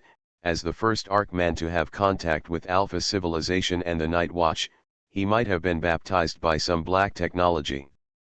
Just like myself now, even if I stay in this stagnant time and space for tens of thousands of years, only a moment will pass outside. Alien Relic Hunter. Author, Chen-Mi-san. Chapter 975.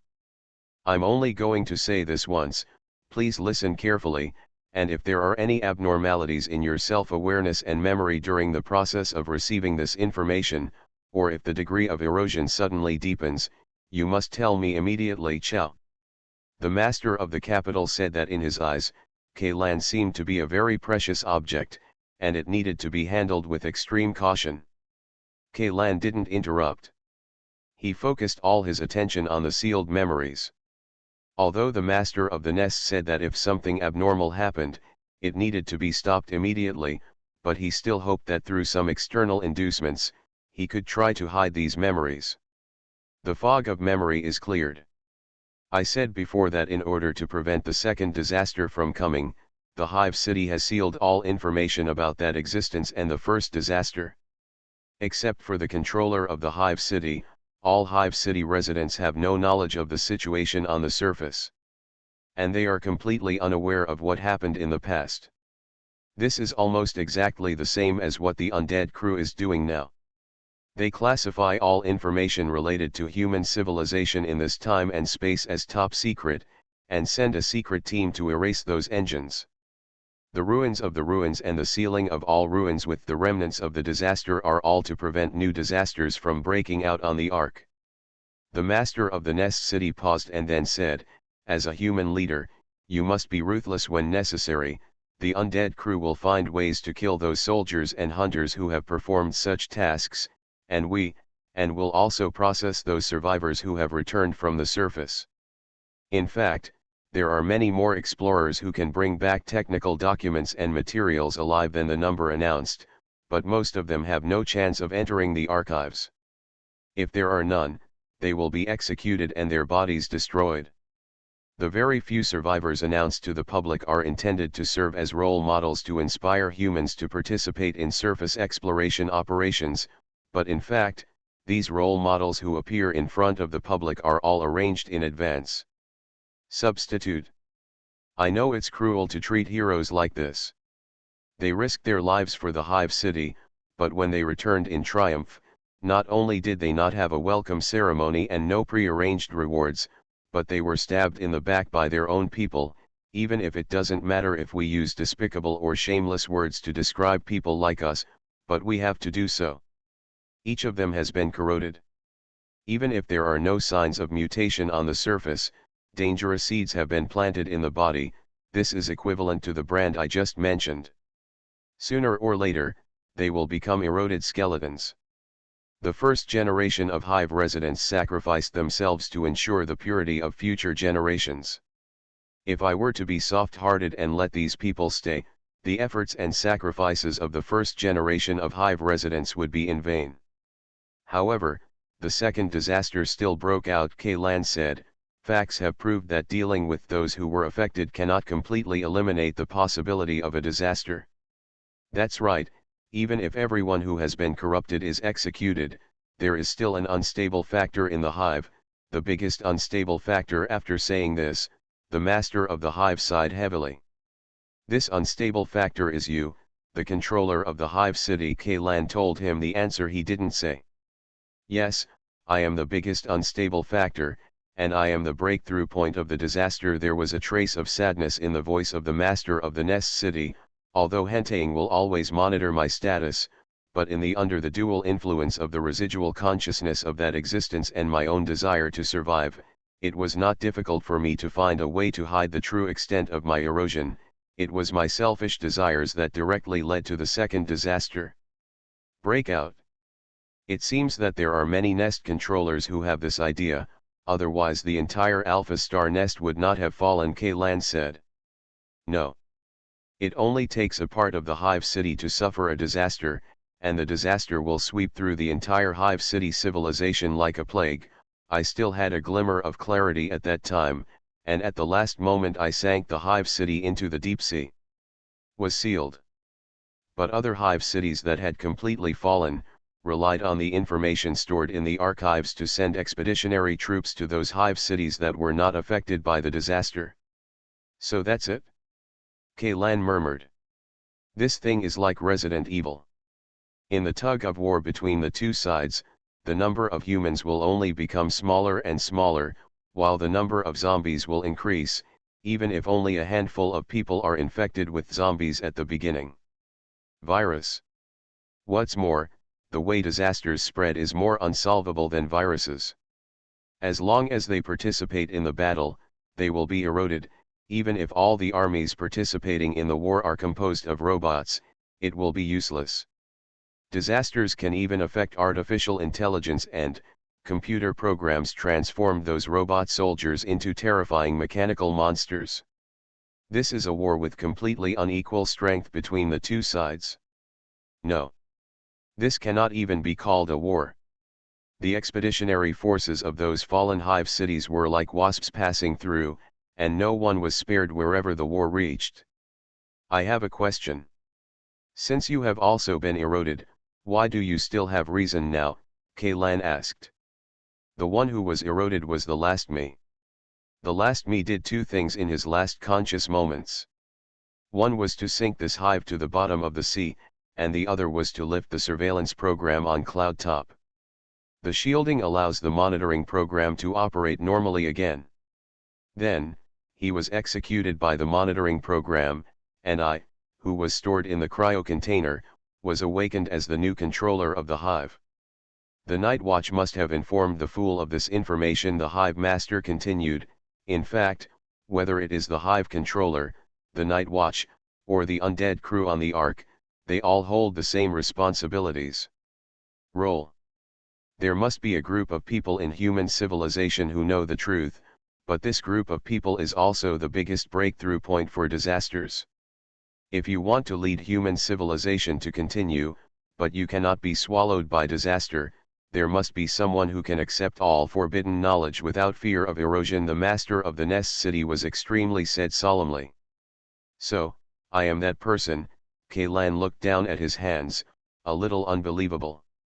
You are just one of many plans, but for now, it should be the one closest to success, the hive master said. However, before those memories are completely unsealed, will this plan really succeed? That's another matter. I know. Kaylan nodded. Then can you tell me what the white coffin and the black coffin are? Also, do other members of the Undead Crew Association know these plans?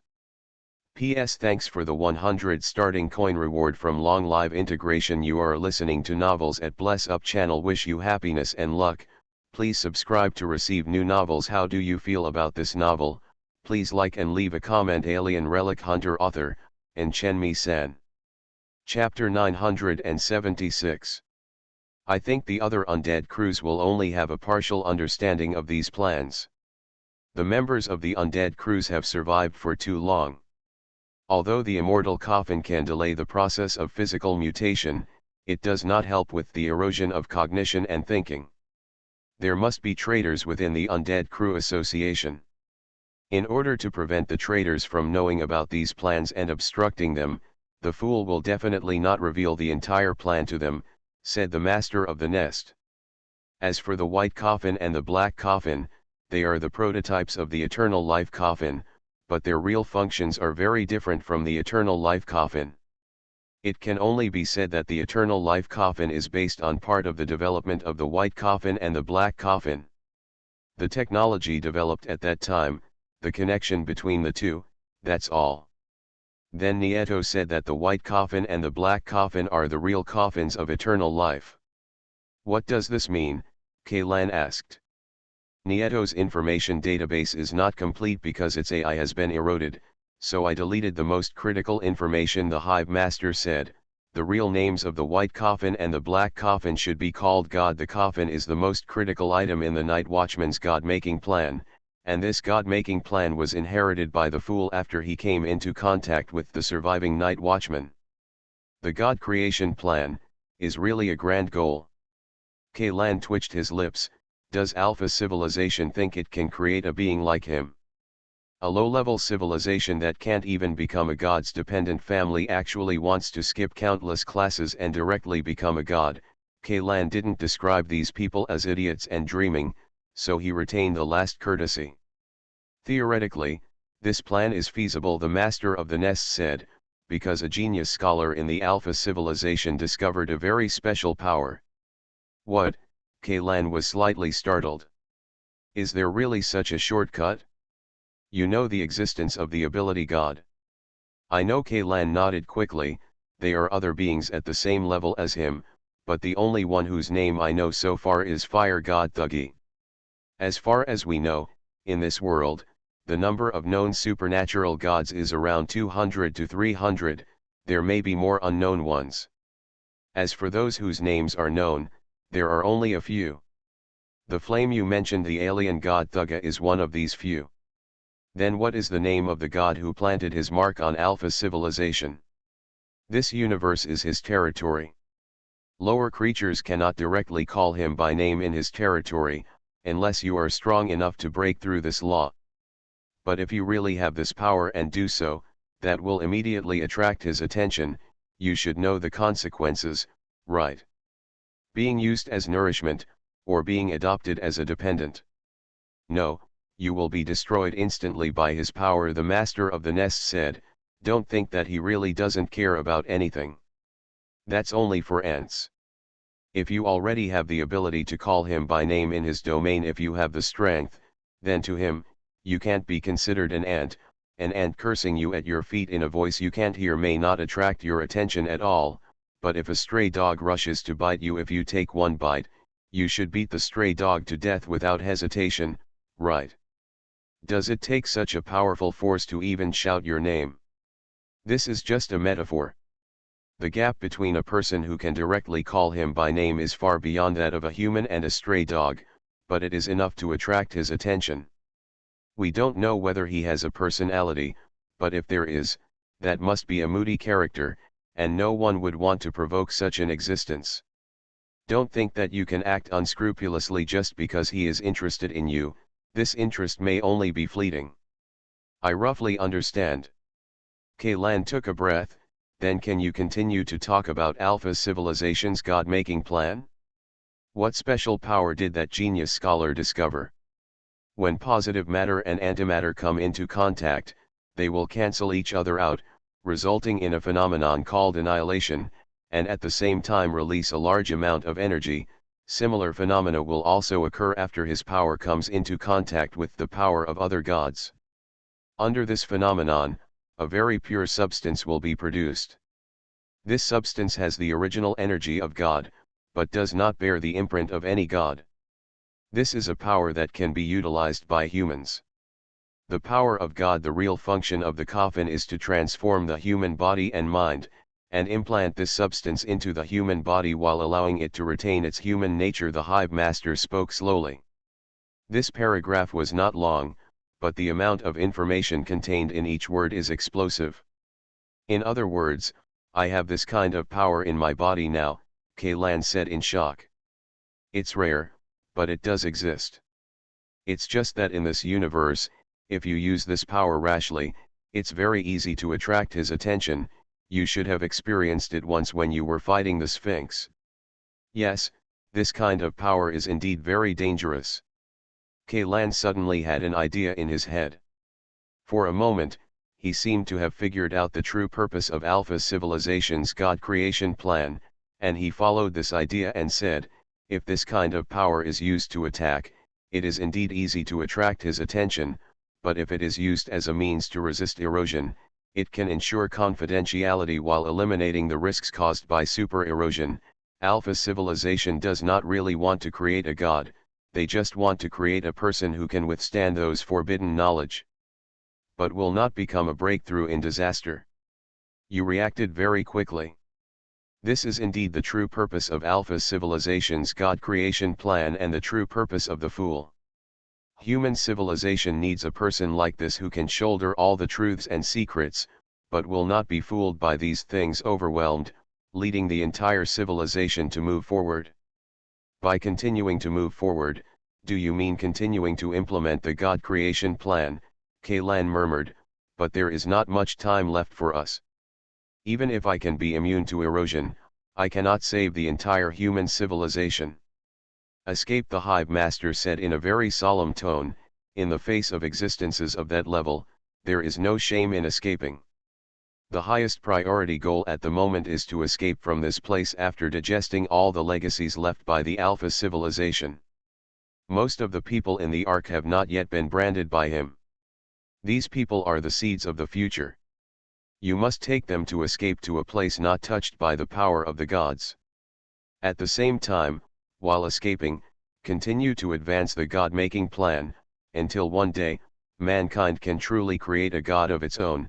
That is the day when human civilization ends its escape. Kaylan couldn't help but take a breath.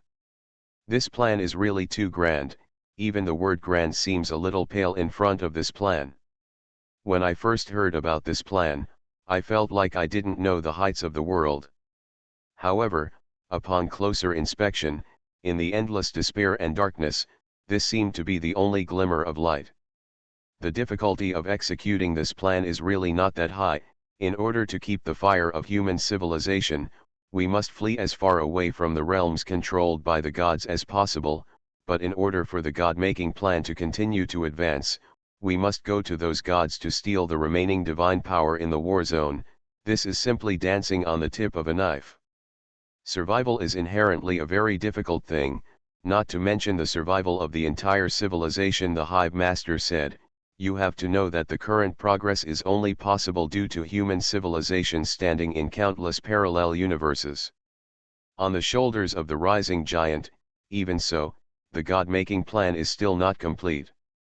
Whether it is Alpha civilization or Arc civilization, the meaning of existence is not to truly create gods, but to further complete the plan, and leave it to humans in another parallel universe.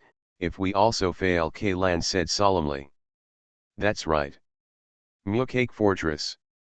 Maginot, who was promoted to general not long ago, was sitting at his desk with a constipated expression on his face. His stubby fingers were swiping across the screen in front of him, and one photo after another taken by a drone was displayed. Flashed before his eyes.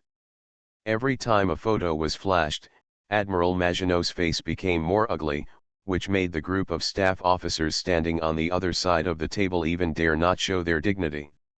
Major Nicole, this information has not been made public yet, right? Maginot raised his head and looked at the pale young colonel standing by the door. Major Nicole is the head of the Information Reconnaissance Battalion of the 7th Armored Mixed Division. The so-called Information Reconnaissance Battalion is actually a team responsible for controlling drones.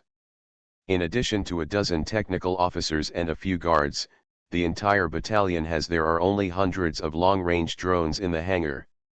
The photos Admiral Maginot just viewed were taken by the drone of this Information Reconnaissance Battalion. Although he had been standing by the door for several minutes, Major Nichols' breathing still seemed a little rapid. He opened his mouth, hesitated for a moment, and then stammered to Maginot, Report General, after seeing these photos, I realized the seriousness of the problem, and immediately issued a gag order and a grounding order to my subordinates. I also locked the permissions of all drones and the door of the machine room. They are also locked, and I guarantee that these photos will never be leaked. You did a good job. Maginot nodded, and then sighed, but in fact, it doesn't matter whether you leak it or not, such a big thing cannot be hidden. 26 hours ago, the communication between Muka Fortress and Ark was suddenly interrupted. Maginot was attacked by a heretic sect before.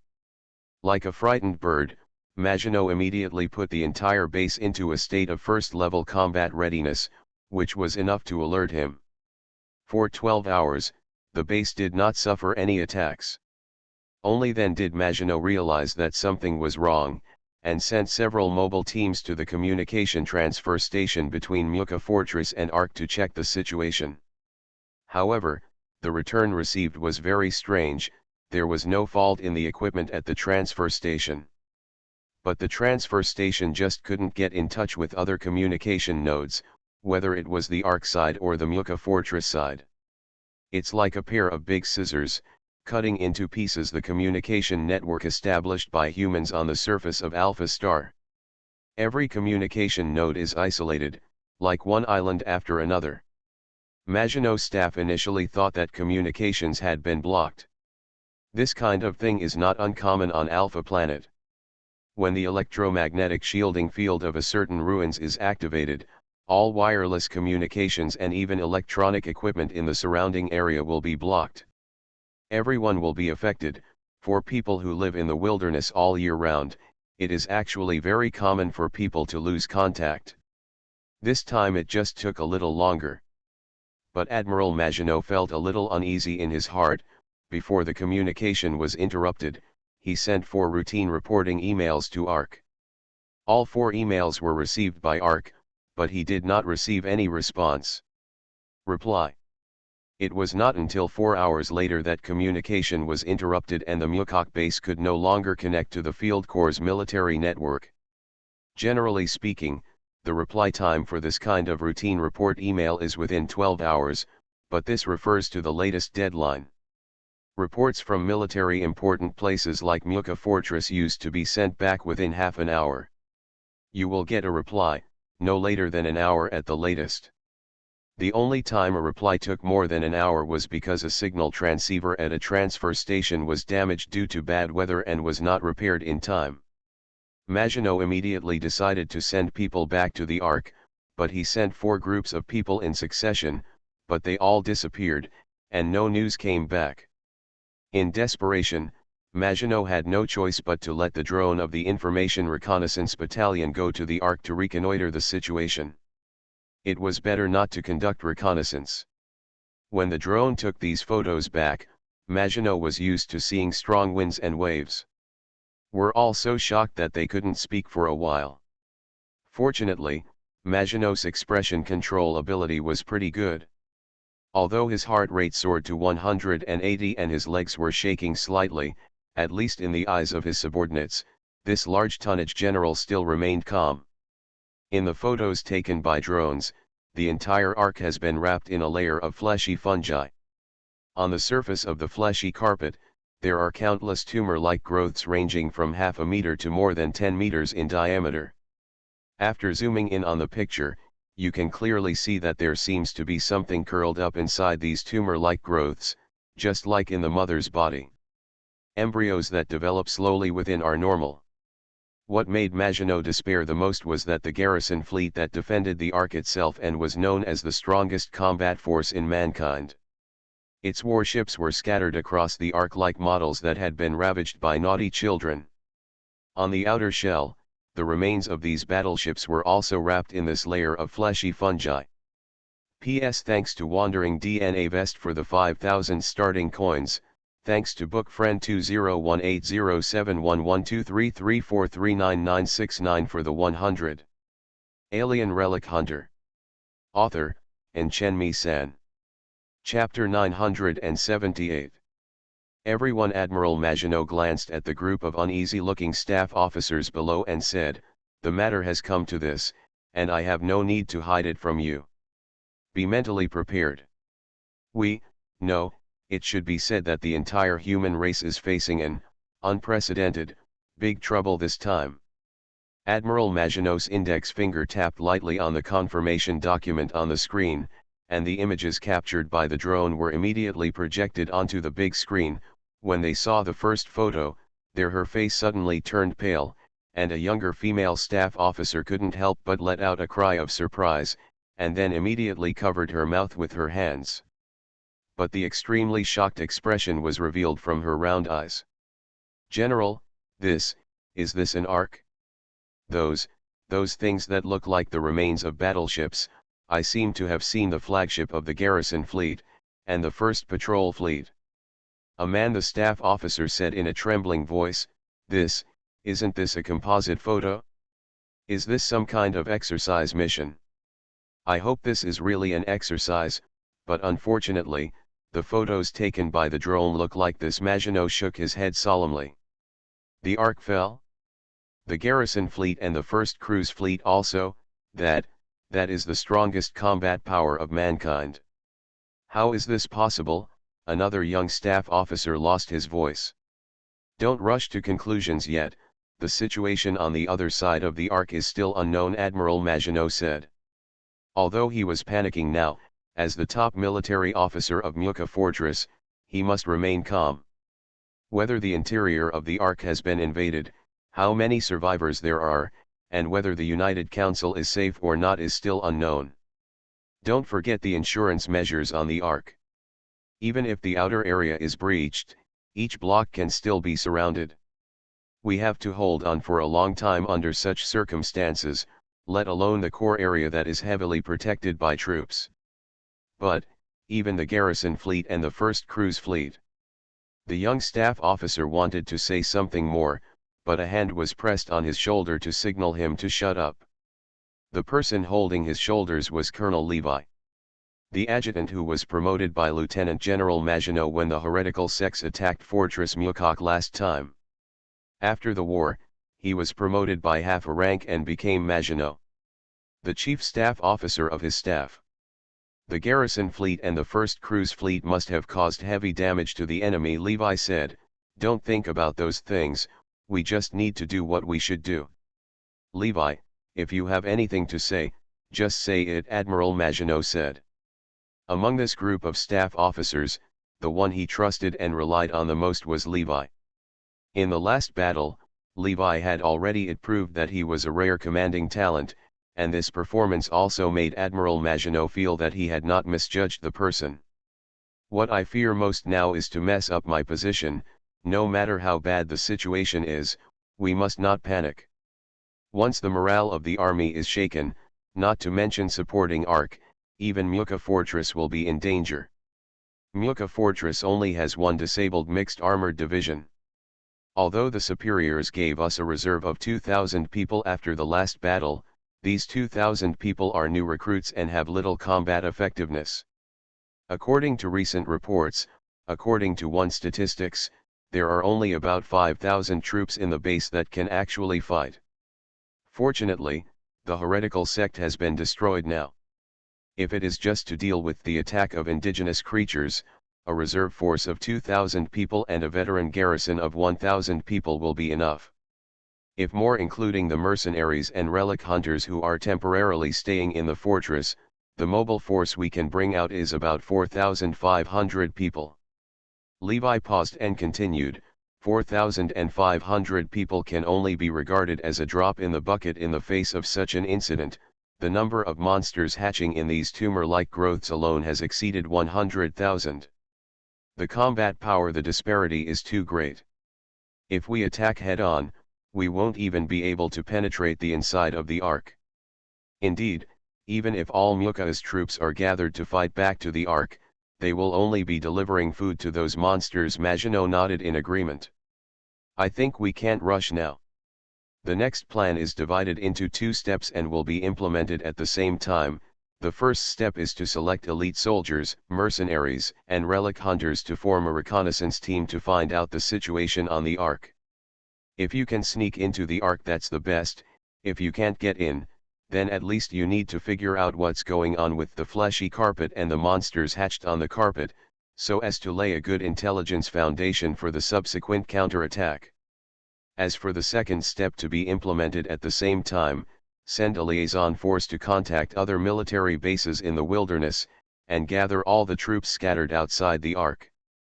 Only by gathering all the strength and attacking one point can we break through and join up with the remaining troops in the Ark, and then launch a full-scale counterattack to remove all the fungi attached to the surface of the Ark.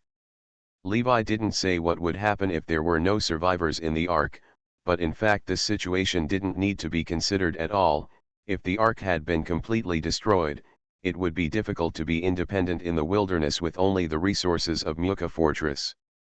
How long to hold on? This is a last-ditch battle, and they have no retreat. Nest City, Yunding. As for your own secret, I'm sorry, but I don't know about the Fool's plan. If you want to unlock those sealed memories, you may have to return to the Ark and return to the undead crew, the master said to Kaylan. Okay, what's going on with Ziluo? Can you tell me? Her power is also to manipulate time and space. Is she also a product of the God-making plan? Kaylan asked. Due to the influence of the residual power of the being in the hive, Ziluo's consciousness has not awakened yet, which makes Kaylan a little worried. Yes, the master of the Nest City gave an affirmative answer. Ziluo, like the prophet of the heretical sect, is the product of a failed God-making plan. The only difference between the two is that Ziluo was created during the Alpha civilization period. The product of the failure of God's plan, and the prophets of the heretical sect are the product of the failure of the God-making plan during the Ark civilization. Then what happened to the 776 Special Forces team back then? Why were they teleported to that isolated island? And in the remains of the blown-up engine wreckage, that Alpha man, well, it should be a night watchman, right? What is the symbiont it mentioned? Kaylan poured out a lot of questions like beans. These doubts had troubled him for too long, and this time he finally had one naturally. He would not let go of the opportunity to get an answer. These questions, traced back to their origin, are all involved in the God-making plan. The master of the Nest City replied, Ziluo is a failed product, but from another perspective, she is successful. She is a indispensable tools and technical verification bodies. It was through Ze Logo's ability that Alpha civilization successfully led the Ark to this time and space. There were tens of thousands of tool people like Ze Logo at the beginning, but they were absolutely most of them were drained of their strength and died after completing their tasks. She was one of the only survivors, but she also fell into a long sleep until she was awakened by the heretical sect using the power of pure energy crystals. Tool Man, living teleportation device. Absolutely, but their combined power is enough to create a wormhole that can let the Ark pass through. Compared with those small transmission devices, the energy required is not at the same level. And those space faults on Alpha Planet and the transmission channels are either relics left over from the experiments that year, or they are replicas developed later based on their abilities as technological prototypes. As for another question, symbiont, you already know the meaning of this term. Is an artificial human created by embedding the alpha human gene into the gene fragments of the Ark people, but this operation will also transfer the imprint of that existence to the symbiote. The symbiote is only created to inherit the technology of the alpha civilization. And inheritance are a stopgap measure, not the main line of the God-making plan. You can also regard them as tool people. Wait until the God-making plan gets on track, or the Ark civilization completely inherits the Alpha civilization after their legacy, these tool men will be abandoned. It's really cruel. Kaylan felt that his complaints were a bit weak. The survival of any civilization or race is cruel. After all, this is a world of survival of the fittest and the law of the jungle. From the perspective of human civilization, this is not cruel, but it is somewhat inhumane. You know, whether in your old era or your new era, humans have done much more cruel things than this.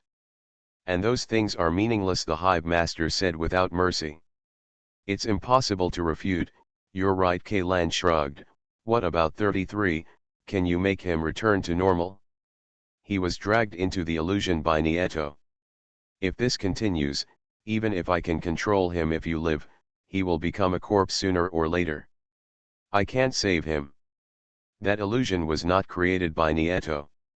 It just borrowed his remaining power in the Hive, the Hive Master said. Then there's no way at all. Kaylan felt a little uncomfortable. Of course he didn't want to watch a companion turn into that kind of monster. As long as there was a way, even if the chance was very low, it was worth a try. He can only rely on his own will. If his will can struggle out of the illusion, then he can return to normal. If not, he will sink in the illusion forever until he becomes a corpse and offers himself to that existence. My own flesh and blood and soul. What about the others? Yagonactor should be being hunted by the undead crew now. Although with Yagonactor's strength, there is no need to worry about the warships built by human civilization, but between me and Yagonactor, when Gonactor's connection is disconnected, the undead crew seems to have the means to seize control of the battleship. What if they send people to risk their lives to launch a surprise attack on the battleship? As a civilization that built this battleship, you should have some emergency measures, right? You don't have to worry about Yagonactor's condition. I controlled Nieto, used the remaining divine power in the nest, and responded to the spent nuclear beacon to forcefully guide Yagonactor into the realm of the underwater city. And hid it in a folded space. It's just that your companions seem a little uneasy. What's the matter? Kaylan suddenly became nervous when he heard the master of the nest mention the hounds and others. Originally, as long as they stay safely inside Yagonactor, nothing will happen. When you leave the nest, you can take them and the battleship directly back to the Ark, but they want to. I came to rescue you and left Yagonactor in a deep diving vehicle. They are in the underwater city now. I initially wanted to use some Alpha civilization creations that could be controlled by me to expel them, or at least restrict their movements, but what I didn't expect was that some of your other companions who were trapped in the Grey Mist Forest accidentally triggered. I got the teleportation device and was teleported to the sea area over there, and met these people who were trapped by me, and took them into the undersea city. Are they safe now? It's safe for the time being, but they have been tempted by the core mastermind of the underwater city and have entered the hive. The master of the hive said, "You know, although I can control Nieto, Nieto's source code has been the previous controller of the hive city rewrote it. If anyone is found to have broken into the hive city, Nieto will do everything possible to plant the seeds of erosion in them, just like it did to Hruni and the others. We must prevent them from entering the upper city. You are the master of the hive, you should have something to do, right? It's difficult, because the control module of the hive city was invaded by the core mastermind of the underwater city. I have slowed them down as much as possible, but the core mastermind has been letting them go. Many mechanisms that can block them simply directly got turned off by it." How did the core mastermind of the undersea city invade the hive city? That was originally the manager of hive city number 451, a super biological computer, codenamed Christine. The Alpha civilization dug it out of the abandoned hive city, transformed it and placed it as the core mastermind into the control center of the underwater city, but over the long years, Christine's AI, like Nieto, was eroded by the residual power of that existence. Fortunately, its source code has not been modified, and it directly harms humans, so it can only deceive your companions, let them enter the nest, and use Nieto's hands to complete the sacrifice. "Is it still too late to stop them?" Kaylan asked. He was not in a hurry now. After all, time stood still in this space. As long as he did not leave here, the outside world would not change.